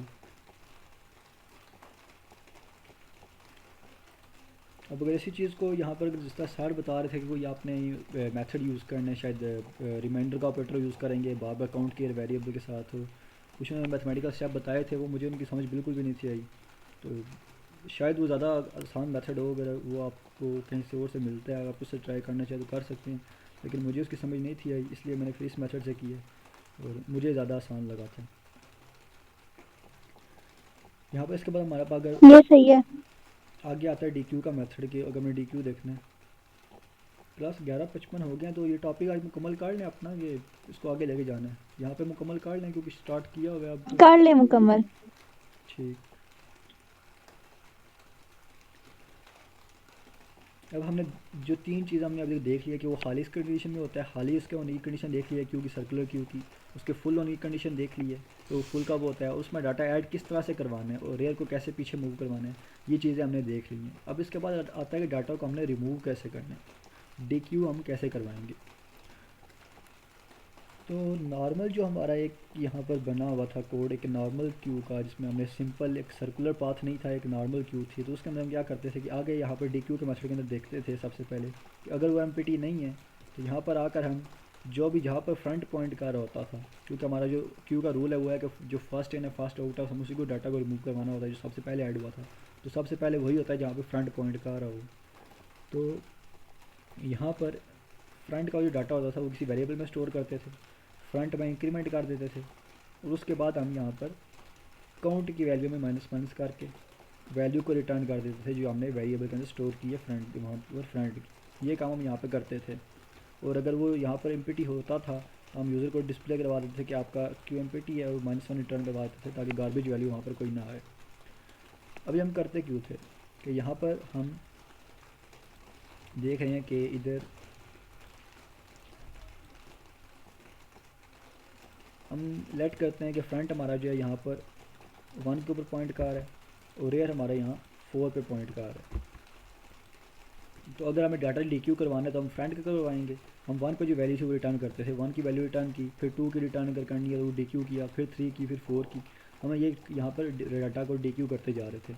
और एक और चीज़ हमने देखी थी कि हमारा फ्रंट अगर -1 होता था तो हम बताते थे कि वो अभी तक एमपीटी है, ये हमने कंडीशन लगाई हुई थी कि अगर फ्रंट -1 है तो बता दो कि एमपीटी है, और अगर ये नहीं है तो आप बता दो कि अगर आपका फ्रंट मूव कर गया है रेयर +1 के ऊपर, अगर फ्रंट यहाँ से ख़त्म हुआ है और रेयर +1 के ऊपर चला गया तो भी हम यही कहते थे कि हमारा जो यहाँ पर क्यू है वो एमपीटी है, क्योंकि अब फ्रंट की वैल्यू अगर यहाँ पर है एक नॉर्मल क्यू के अंदर जो कि सर्कुलर नहीं है, उसके अंदर ये था कि अगर फ्रंट एक्सीड कर जाता था रेयर को, कि फिर उसने यहाँ पर रेयर पे आया, इसकी वैल्यू भी डी क्यू की और आगे चला गया। तो अब अगर फ्रंट यहाँ पे है और रेयर उसके पीछे है, एक पॉइंट उससे पीछे रह गया, तो हम यही कंसिडर करते थे कि हमारा जो क्यू एम पी टी हो गया, क्योंकि सर्कुलर पाथ तो था नहीं, हम स्टार्टिंग से स्टार्ट किया था डी क्यू कराना, और फिर डी क्यू कराते जाते हम ऐसे आते हैं कि हम रेयर पे आए, उसका भी डाटा डी क्यू करवा दिया, अब रेयर से आगे मूव कर गया फ्रंट।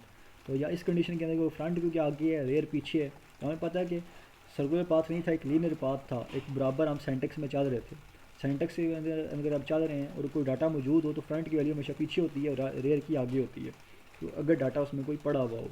लेकिन अगर फ्रंट आगे निकल गया, फ्रंट से, क्योंकि हम फ्रंट यूज़ कर रहे थे डाटा को डी क्यू करवाने के लिए, डाटा को रिमूव करवाने के लिए, और रेयर को यूज़ कर रहे थे डाटा को ऐड करवाने के लिए, तो अब एक स्ट्रेट पाथ के अंदर जो चीज़ डाटा को रिमूव करवाने के लिए यूज़ हो रही है, वो उस चीज़ को जो डाटा को स्टोर करवाने को यूज़ हो रही है उसको एक्सीड कर जाती है। तो इसका मतलब कि जो डाटा ऐड हो रहा था वो पीछे रह गया, और रिमूव करने वाला अगर उस राह पे चलते चलते आगे निकल गया तो उसने सारा पीछे का डाटा रिमूव करवा दिया। तो जहाँ पर लास्ट डाटा ऐड हुआ था उसने उसको भी रिमूव करवाया और उससे एक पॉइंट आगे निकल गया, तो मतलब पीछे का सारा डाटा ख़त्म हो चुका है। तो हम ये कहते थे कि हमारा जो क्यू है वो एम है, उसके अंदर हम नया कोई ऐसा डाटा नहीं है जो आपको निकाल के दें। लेकिन अगर यही केस हम देखते हैं कि हमारा यहाँ पर आता है एक नॉर्मल क्यू को में छोड़ के हम सर्कुलर क्यू में आते हैं, तो उसके अंदर हम इस केस को देखते हैं, तो हमने देखा कि वहाँ पर अगर हम ऐसे, हमारा ये केस कब बनता था कि रेयर हमारा जब लास्ट पे पहुँच जाता हम उसको उठा के स्टार्टिंग पे लेके आते थे और फिर रेयर पीछे मूव करना शुरू करता था। तो उसके अंदर हम ये कहते थे कि हमारा जो रेयर है ये अब ये ऐसा नहीं हुआ है कि ये फ्रंट उसको एक्सीड करके आया हो, ये फ्रंट उसको एक्सीड करके सिंपली नहीं आया होगा, ये रेयर जो है अब रेयर डाटा को फुल करके लास्ट इंडेक्स से उठ के 0 पे आया है, फिर 0 से उसने 1 पे डाटा ऐड किया है, 2 पे, 3 पे, 4 पे। अब जो रेयर है ये ऐसी सिचुएशन नहीं है कि वो खाली हो, ये रेयर में डाटा, रेयर से पीछे वाले सारे इंडेक्स में भी डाटा पड़ा हुआ है, क्योंकि ये सर्कुलर पाथ काट के आया है। रेयर पहले लास्ट पे गया है, वहाँ पर उसने कोई डाटा रखा है, तो अब पीछे जगह खाली थी तो उसके ऊपर भी वापस घूम के आगे उसने 0 पे डाटा प्लेस किया, फिर 1 पे, फिर 2 पे, फिर 3 पे, फिर 4 पे। तो इसलिए अब जो कंडीशंस हैं, अब इसके अंदर हमारा जो डाटा है वो पीछे पड़ा होगा, ये पीछे खाली जगह नहीं है, बल्कि रेयर के साथ हमने डाटा ऐड करवाया होगा इन सारे इंडेक्सेस पे। अब रेयर को तो हमने देखा है कि हम पीछे कब मूव करवाते हैं, जब हम यहाँ पर फ्रंट की वैल्यू ग्रेटर देन 0 होती है और रेयर लास्ट पे पहुँच जाता है तो हम रेयर को पीछे ले आते हैं। लेकिन यही सिचुएशन अगर हम फ्रंट के साथ देखें कि अब फ्रंट यहाँ पर है और रेयर उससे पीछे है, और हम चाहते हैं कि हम अब इसको डी क्यू करें। अब ये एक सिचुएशन यहाँ पे हम कंसिडर कर रहे हैं सर्कुलर क्यू की, जिसमें फ्रंट आगे है और रेयर पीछे है। तो उसमें क्या मतलब हुआ कि फ्रंट यहाँ 5, 6, 7, 8, 9 फ्रंट यहाँ से मूव करता हुआ जाएगा और फिर पीछे भी डाटा पड़ा हुआ है, 0 पे भी, 1 पे, 2 पे, 3 पे, 4 पे। तो फ्रंट को क्या करना चाहिए, 9 पे जाए, 9 के बाद वापस 0 पे आए, 0 से फिर 1 पे, फिर 2 पे, फिर 3 पे, फिर 4 पे, करता करता दोबारा यहाँ पर आए। ये चीज़ भी अब हमने चेक करनी है। तो जिस तरह हम रेयर को पीछे लेके आ रहे थे, हमें फ्रंट को भी पीछे लाना पड़ेगा।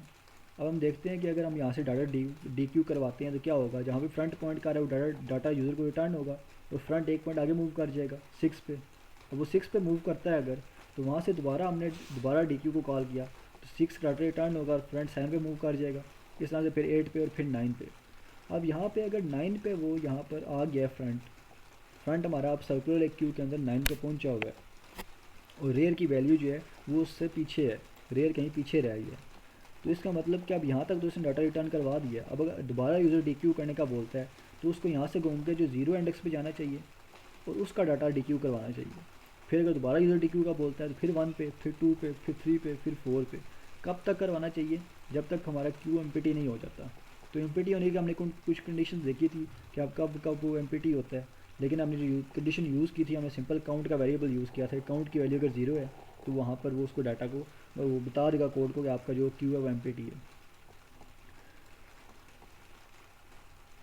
अब यहाँ पर 5 पर फ्रंट है और 4 के ऊपर यहाँ पर हमारा रेयर है। अब यूज़र डी क्यू कॉल करता है, 5 का डाटा रिटर्न हुआ, 6 का, 7 का, 8 का, 9 का। अब हमारा फ्रंट हम कंसिडर करते हैं कि मूव करता करता लास्ट इंडेक्स के ऊपर आ गया। अब ये तो लास्ट इंडेक्स के ऊपर हमारे यहाँ पर फ्रंट आ गया।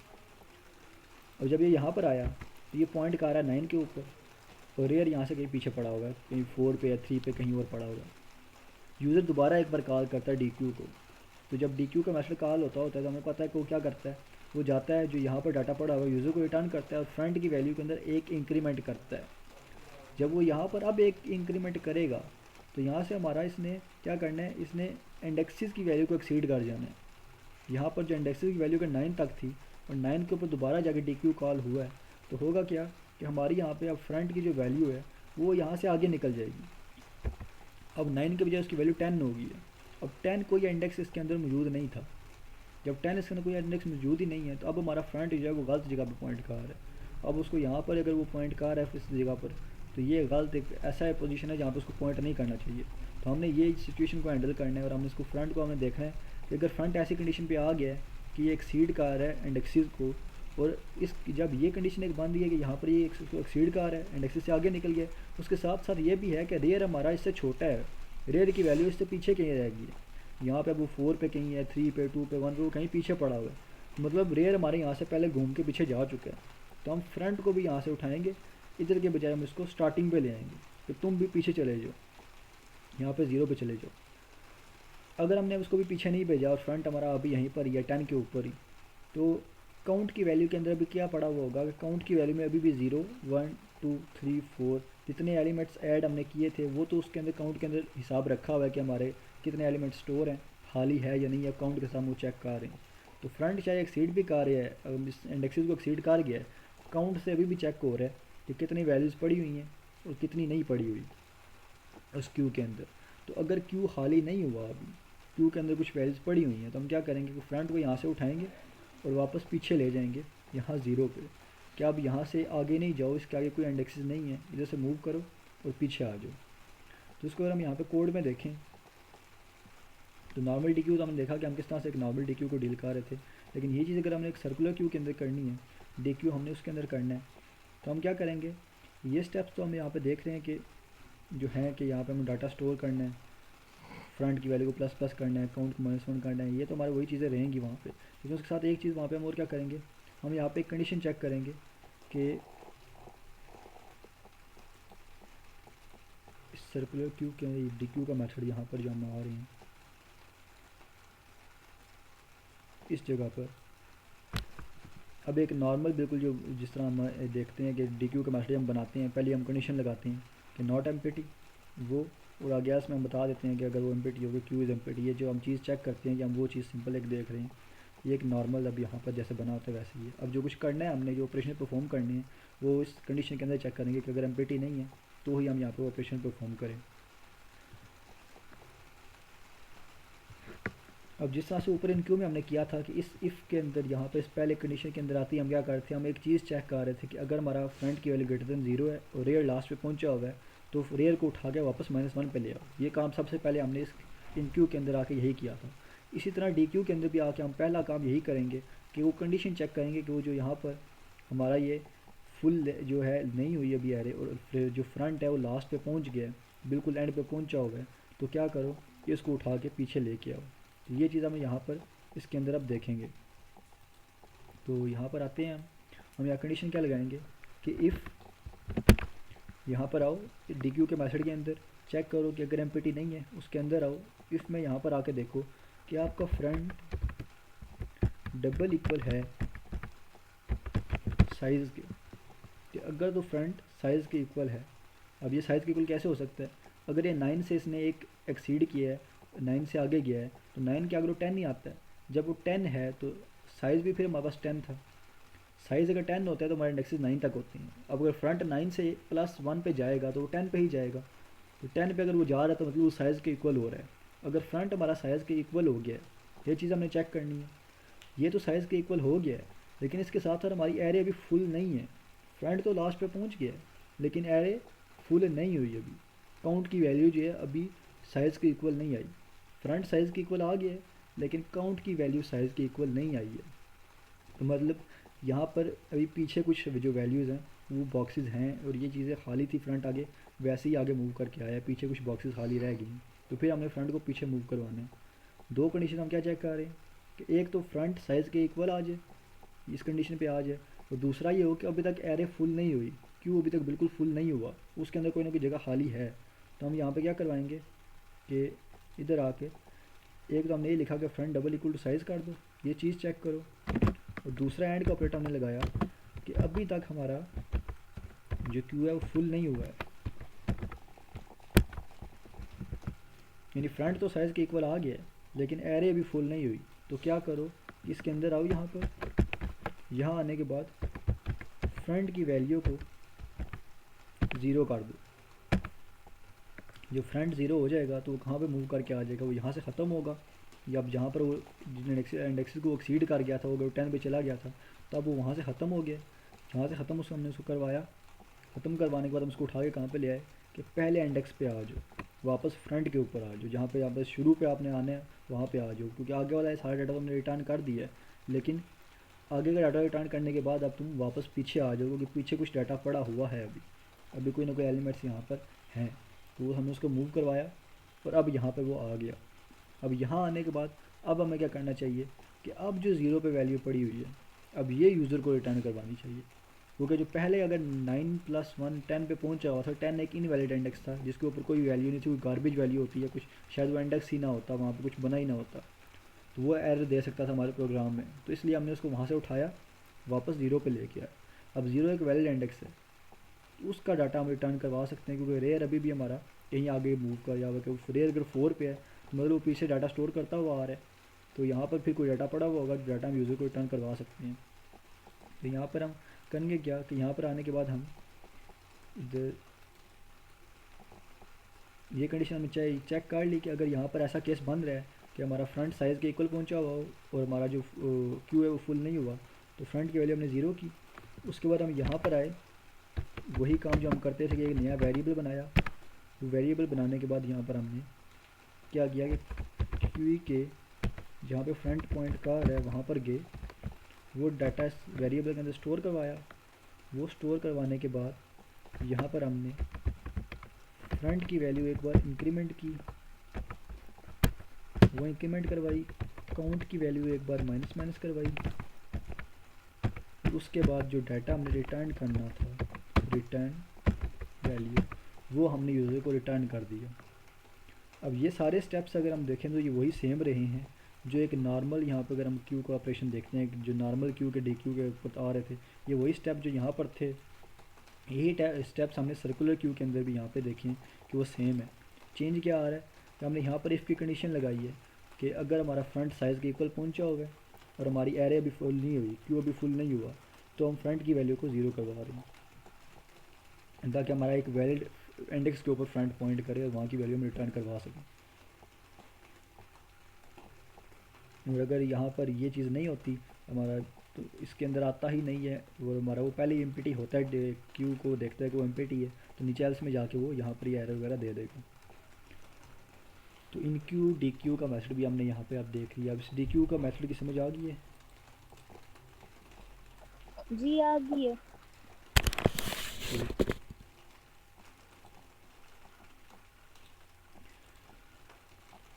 इसके बाद हमारा यहाँ पर पीक का मेथड आता है। तो पीक के अंदर हम क्या कर रहे थे कि यहाँ पर आकर देख रहे थे कि यहाँ पीक में हम करते क्या थे, सिंपल जहाँ फ्रंट पॉइंट का रहा होता था उसकी वैल्यू यूज़र को रिटर्न करनी होती थी। तो यहाँ पर अगर पीक की वैल्यू हमने यूज़र को रिटर्न करनी है, यहाँ पर फ्रंट पे जाकर हमने रिटर्न करना है इसको, तो होगा क्या कि जहाँ पर भी फ्रंट पॉइंट का रहा है बस वो वैल्यू हम रिटर्न कर देंगे।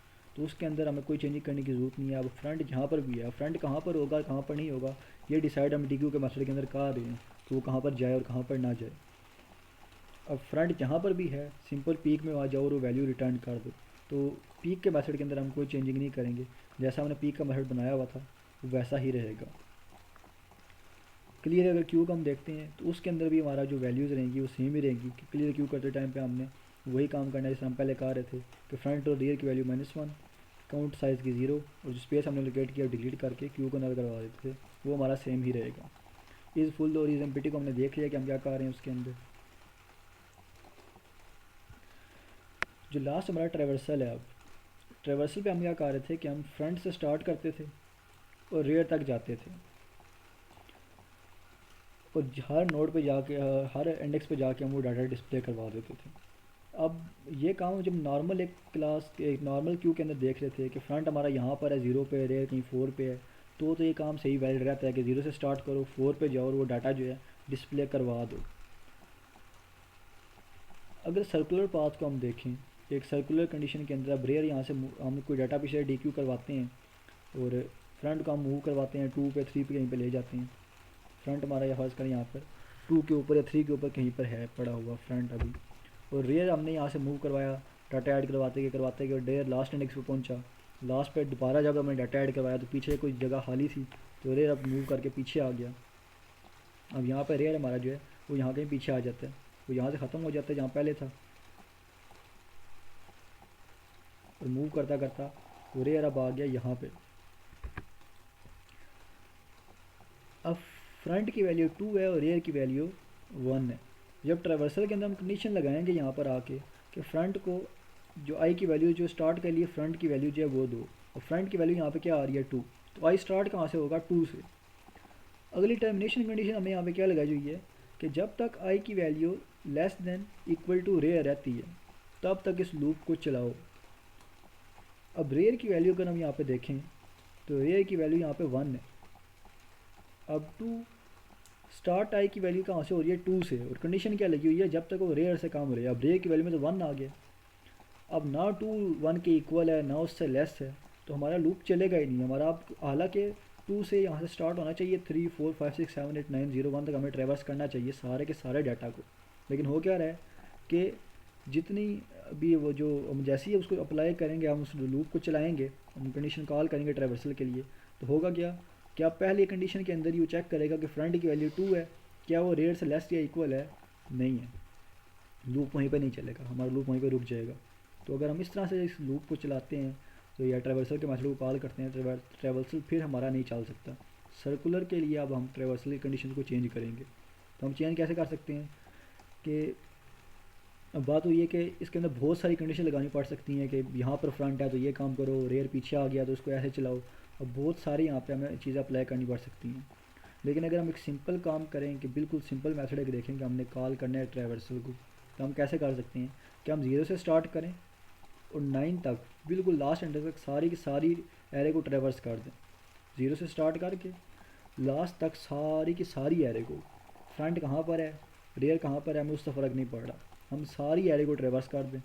तो ट्रैवर्स करते वक्त हम बस ये बता दें जिस पॉइंट पे वो पहुंच रहा है वो फ्रंट है या नहीं है, और अगर जहाँ पे आप मतलब अगर जब वो 2 पे पहुंचे हम साथ बता दें कि ये फ्रंट है, जब वो 1 के ऊपर होता हम ये बता दें कि ये रेयर है। ट्रैवर्स हम सारी एरे को करें और जिस जहाँ पर रेयर है बस वहाँ पे साथ बता दें कि ये रेयर है, और जहाँ पे फ्रंट है हम उसका बता दें कि वो फ्रंट है।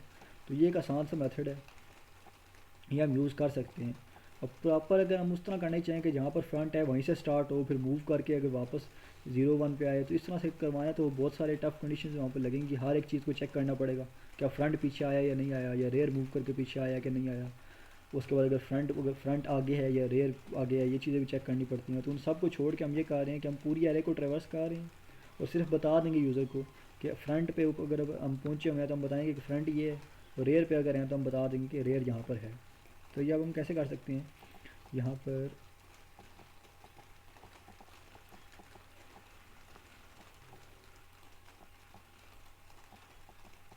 स्टार्टिंग वैल्यू आई को हम देंगे कि 0, यहाँ पर आओ आई को स्टार्ट कहाँ से करो 0 से, उसको कहाँ तक चलाओ लेस देन साइज़ तक। लेस देन साइज़ का मतलब है कि आखिरी इंडेक्स तक उसको चलाना है तुमने। आई की स्टार्टिंग वैल्यू हमने 0 दी और हमने बताया उसको कि लेस देन साइज़ तक इसको तुमने चलाना है, यानी आखिरी इंडेक्स तक तुमने जाना है। और करना क्या है कि हर बार यहाँ पर जाकर वो डाटा जो है तुमने डिस्प्ले करना है। डाटा डिस्प्ले कराने के साथ साथ हम यहाँ पे क्या करेंगे कि if I is double equal to front, कि आई की वैल्यू अगर फ्रंट के इक्वल है तो क्या करो कि सी आउट कर दो, ब्रैकेट के अंदर हम यहाँ पर डबल कोट्स ब्रैकेट कि ये हमारा फ्रंट है, उसके साथ पास यहाँ पे ये मेंशन कर दो कि ये हमारा यहाँ पर फ्रंट है। और अगर वो रेयर के इक्वल हो,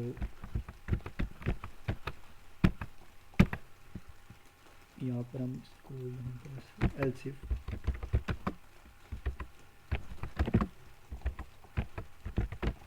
यहाँ पर आओ और देखो कि अगर वो यहाँ पर एल्स इफ के साथ हम कंडीशन लगाएं कि आई डबल इक्वल है रेयर के, अगर तो वो रेयर के इक्वल आता है तो क्या करो जहाँ पर तुम उसके अंदर जाओगे वहाँ पर सी आउट करवा दो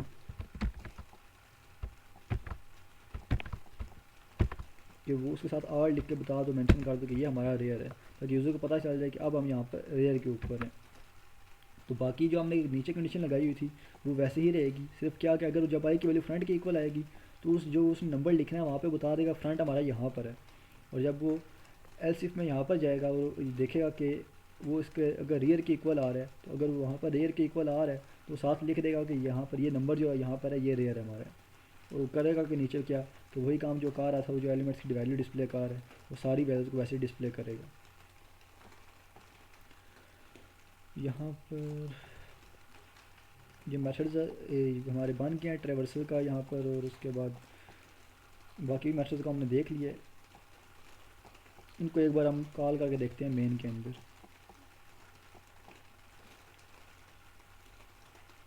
इन क्यू सेट साइज़, अब सेट साइज़ में यहाँ पे जो कर रहा हूँ मैं 5 का साइज़ फिक्स कर रहा हूँ। पहली बार ट्रेवर्सल कॉल हुआ है एम्पिटी क्यू के साथ, उसके बाद यहाँ पर साइज़ हम सेट कर रहे हैं 5 का, फिर 3 एलिमेंट्स पुश किए हैं 20 10 20 30, दोबारा ट्रेवर्सल कॉल हो रहा है। उसके बाद हम डी क्यू कर रहे हैं एक एलिमेंट को यहाँ पर, और फ्रंट क्लियर। अभी जो पहले हम जैसा पहले कोड के अंदर किया था, जो पहले हमने नॉर्मल बनाया था वही सब कुछ हुआ हुआ है। अब यहाँ पर एक बार इसको देख लेते हैं कि ये क्या करता है। मेन के अंदर भी मैंने कोई चेंजिंग नहीं की, इस वजह साइज़ को चेंज करने के, इसको पहले ही देना चाहिए। अब पहली बार खाली क्यू के ऊपर जब वो कॉल हुआ था तो यहाँ पर उसने बताया कि क्यू इज़ एम्प्टी। अगली बार हमने 3 एलिमेंट्स पुश किए 10 20 और 30, और हमने यहाँ पर उसको बताया कि अब क्यू को यहाँ पर दोबारा से ट्रेवर्स करो। तो अब जब वो ट्रेवर्स कर रहा है तो यहाँ पर फ्रंट है, वो उसको बता रहा है कि ये हमारा फ्रंट है, आगे 20 एलिमेंट, और जब वो रेयर पे पहुँचा तो उसने साथ बता दिया कि अभी 30 हमारा रेयर है। बाकी आगे जो सारे एलिमेंट्स हैं वो ज़ीरो बता रहे हैं कि आगे सारे एलिमेंट्स ज़ीरो हैं। अब स्टार्टिंग हमारा जो फ्रंट है, फ्रंट यहाँ पर है 10 के ऊपर, 20 और फिर 30 के ऊपर बताया गया 30 हमारा रेयर है। उसके बाद एक बार डी क्यू का मैसेज कॉल हुआ है, तो जो फ्रंट था हमने डी क्यू कर दिया। डी क्यू करने के बाद जब दोबारा हमने यहाँ पर ट्रेवर्सल का मैसेज कॉल किया, तो ट्रेवर्स तो उसने सारी लिस्ट को किया है 10 से लेकर जहाँ तक हमारे सारे एलिमेंट्स 5 के 5 को, लेकिन उस अब बता रहा है कि जो फ्रंट आपका वो 20 है। अब 20 फ्रंट है और रेयर 30 पे आ गया। हमें पता है कि वैलिड जो हमारे जितने वैलिड एलिमेंट्स हैं वो 20 और 30 हमारी वैलिड हैं, या इनके बीच में कोई एलिमेंट आ रहा होता तो वो एक वैलिड यहाँ पर हमारे पास होता एलिमेंट। अब इनके पीछे जो आ रहा है अब ये 10 है अगर, तो ये वैलिड नहीं होगा क्योंकि ये फ्रंट से पीछे रह गया। असल जो हमारे एलिमेंट्स हैं 20 और 30 हैं। फ्रंट की वैल्यू अब हमने चेक की तो वो 20 बता रहा है, और यहाँ पर क्यू इज़ एम्प्टी अब यहाँ पर उसने बताया। तो अब एक यहाँ पर एक काम करते हैं, इधर आकर यहाँ पर अगर हमने एलिमेंट सेट किए हैं कुछ क्यू, यहाँ पर 3 एलिमेंट सेट किए थे, तो हम उसके बाद एक बार हमने डी क्यू का मेथड कॉल किया तो पीछे 20 और 30 रह गया था। अब हम वो काम करने के बाद यहाँ पर मैं 2-3 एलिमेंट्स और ऐड करके देखता हूँ कि क्यू डॉट इन क्यू करो, और अब यहाँ पर 40 को यहाँ पर ऐड करो। उसके बाद दोबारा से क्यू डॉट इन क्यू को कॉल करो तो 50 को यहाँ पर ऐड कर दो, और एक बार दोबारा यहाँ पर क्यू डॉट इन क्यू को कॉल करो और 60 को भी यहाँ पर ऐड कर दो।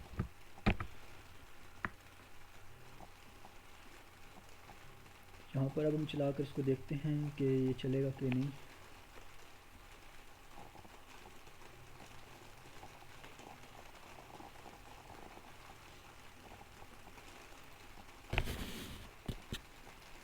ट्वेंटी 30 और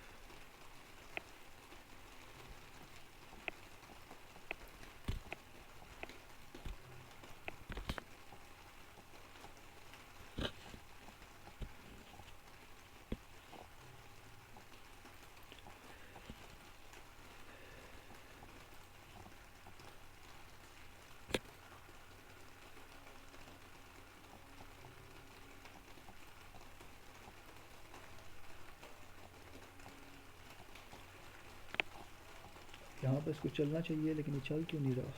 एक सेकंड।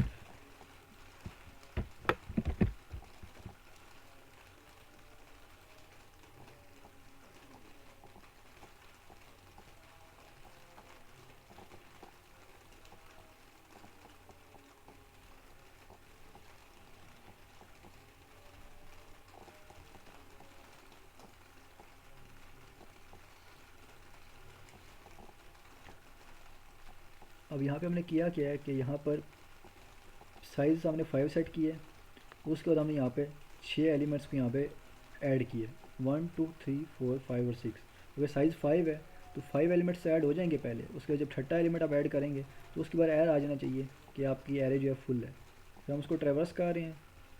ट्रेवर्स करने के बाद एक बार हमने डी क्यू का मेथड कॉल किए और दोबारा ट्रेवर्स किए, फिर फ्रंट पे पीक करेंगे, उसके बाद दोबारा एक बार क्लियर करके दोबारा ट्रेवर्सल कर रहे हैं। तो यहाँ पर पहली ट्रिप ट्रेवर्सल कॉल किया हाई लिस्ट के ऊपर क्यू इज एम्प्टी, फिर हमने 5 एलिमेंट्स ऐड किए थे और छठा एलिमेंट जब ऐड किया हमने तो लिखा आ गया क्यू आपका फुल है। अब जब क्यू फुल है यहाँ पर तो उसके बाद हमने ट्रेवर्सल जब कॉल किए, ट्रेवर्सल कॉल हो रहा है यहाँ पे। अब ये बता रहा है कि आपका फ्रंट जो है वो पहला एलिमेंट है और रेयर आपका लास्ट एलिमेंट जो है वही आपका रेयर है इस लिस्ट के अंदर, यहाँ पे इस क्यू के अंदर। डी क्यू कॉल किया, जो जहाँ पे फ्रंट हमारा था वो डी क्यू हो गया। उसके बाद दोबारा जब हमने यहाँ पर ट्रेवर्सल को कॉल किया एक बार डी क्यू करने के बाद, तो अब 10 यहाँ पे वो शो तो कर रहा है लेकिन फ्रंट वो बता रहा है 20। अब 20 हमारा फ्रंट है तो हमें पता है कि 20 30 40 50 ये फ्रंट से रेयर तक के जो एलिमेंट्स हैं ये हमारे वैलिड हैं। अब 10 हमारा एक यहाँ पर वैसे जो शो कर रहा है लेकिन हमारे जो वैलिड एलिमेंट्स हैं फ्रंट से लेके रेयर तक आ रहे हैं 20 30 40 और 50। उसके बाद हमने दोबारा फ्रंट की वैल्यू चेक की है 20, फिर हमने एक बार क्लियर का मेथड कॉल किया था और दोबारा ट्रेवर्सल जब चलाया तो बता रहा है कि क्यूज एम्प्टी है। अब यहाँ पर तो ये इसको चला रहा है लेकिन जब मैंने एलिमेंट्स को तरतीब चेंज की थी तब इसको चलाना चाहिए था। Control plus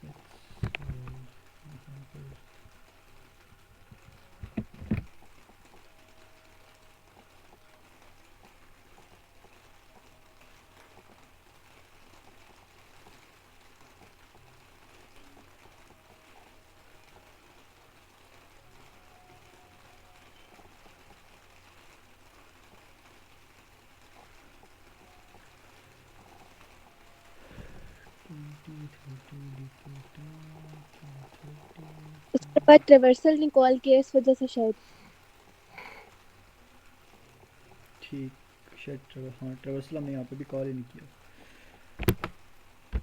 Q dot traversal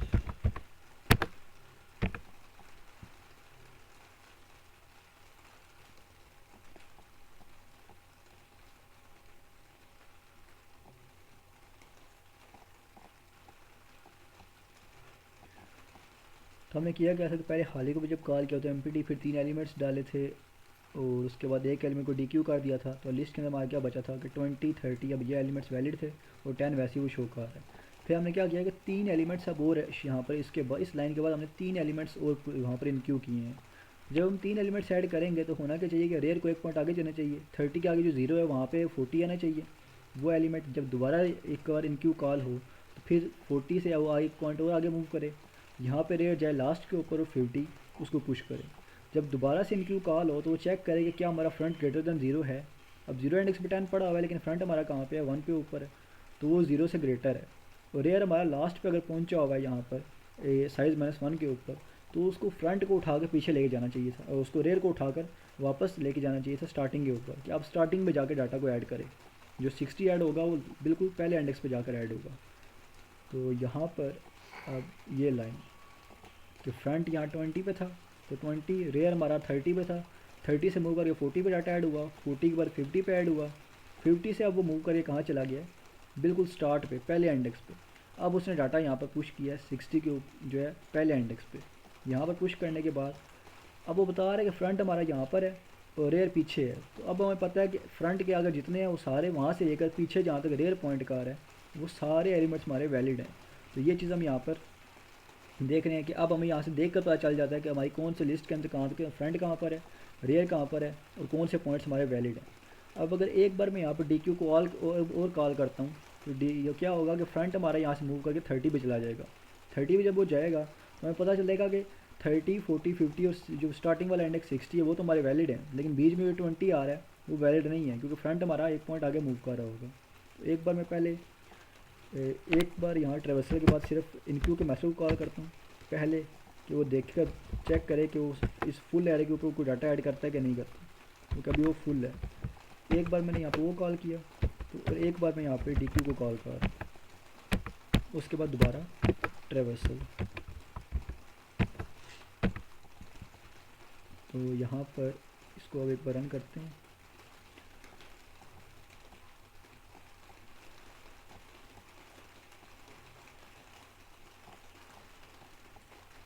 अब यहाँ तक तो हमारा कोड सेम चल रहा था कि फ्रंट हमारा 20 के ऊपर है और रेयर उससे एक पॉइंट पीछे 60 के ऊपर है, ठीक है।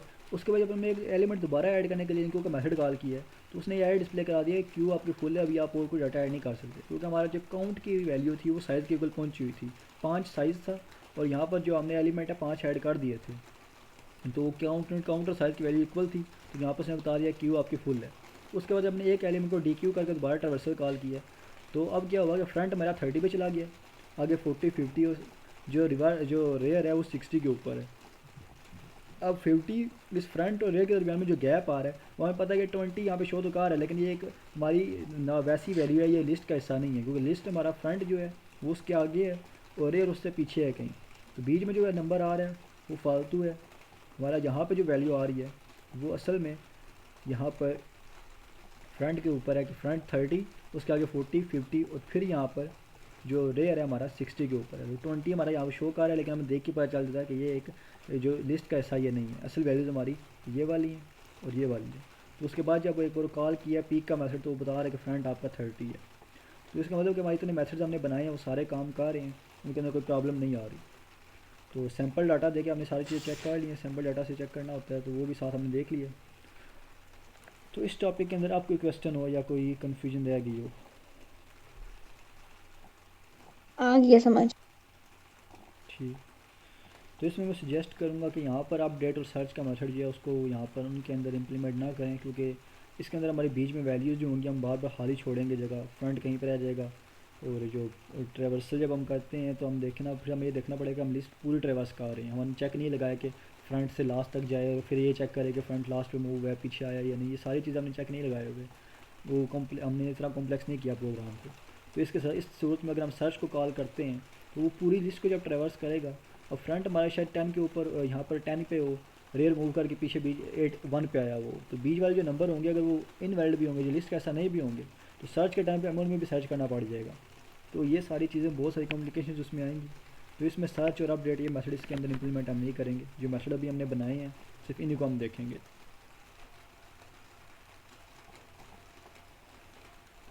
ठीक है क्लास, फिर इसके प्रैक्टिस आप लोग खुद करें और मेन्यू जिस हमने बनाना है वो बनाएं।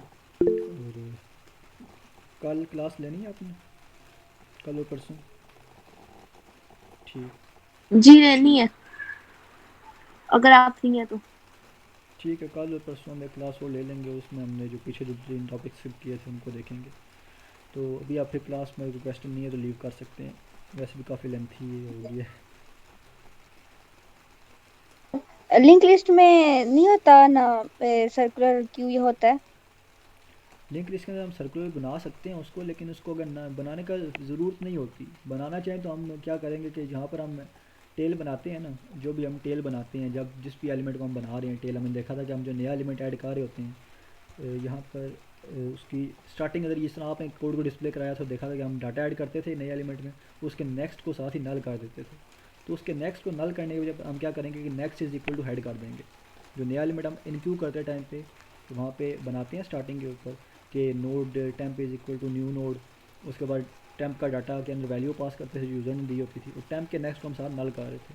उसको नल करने के बजाय सिर्फ ये करेंगे कि टेम्प का next is equal to head कर देंगे कि एंड पे जाओ और वापस स्टार्ट की तरफ नल करने के बजाय टेल स्टार्ट वाला जो हेड है उसको पॉइंट करना शुरू कर दे, सिर्फ एक स्टेप चेंज होगा, बाकी कुछ भी चेंजिंग नहीं आएगी। ठीक है।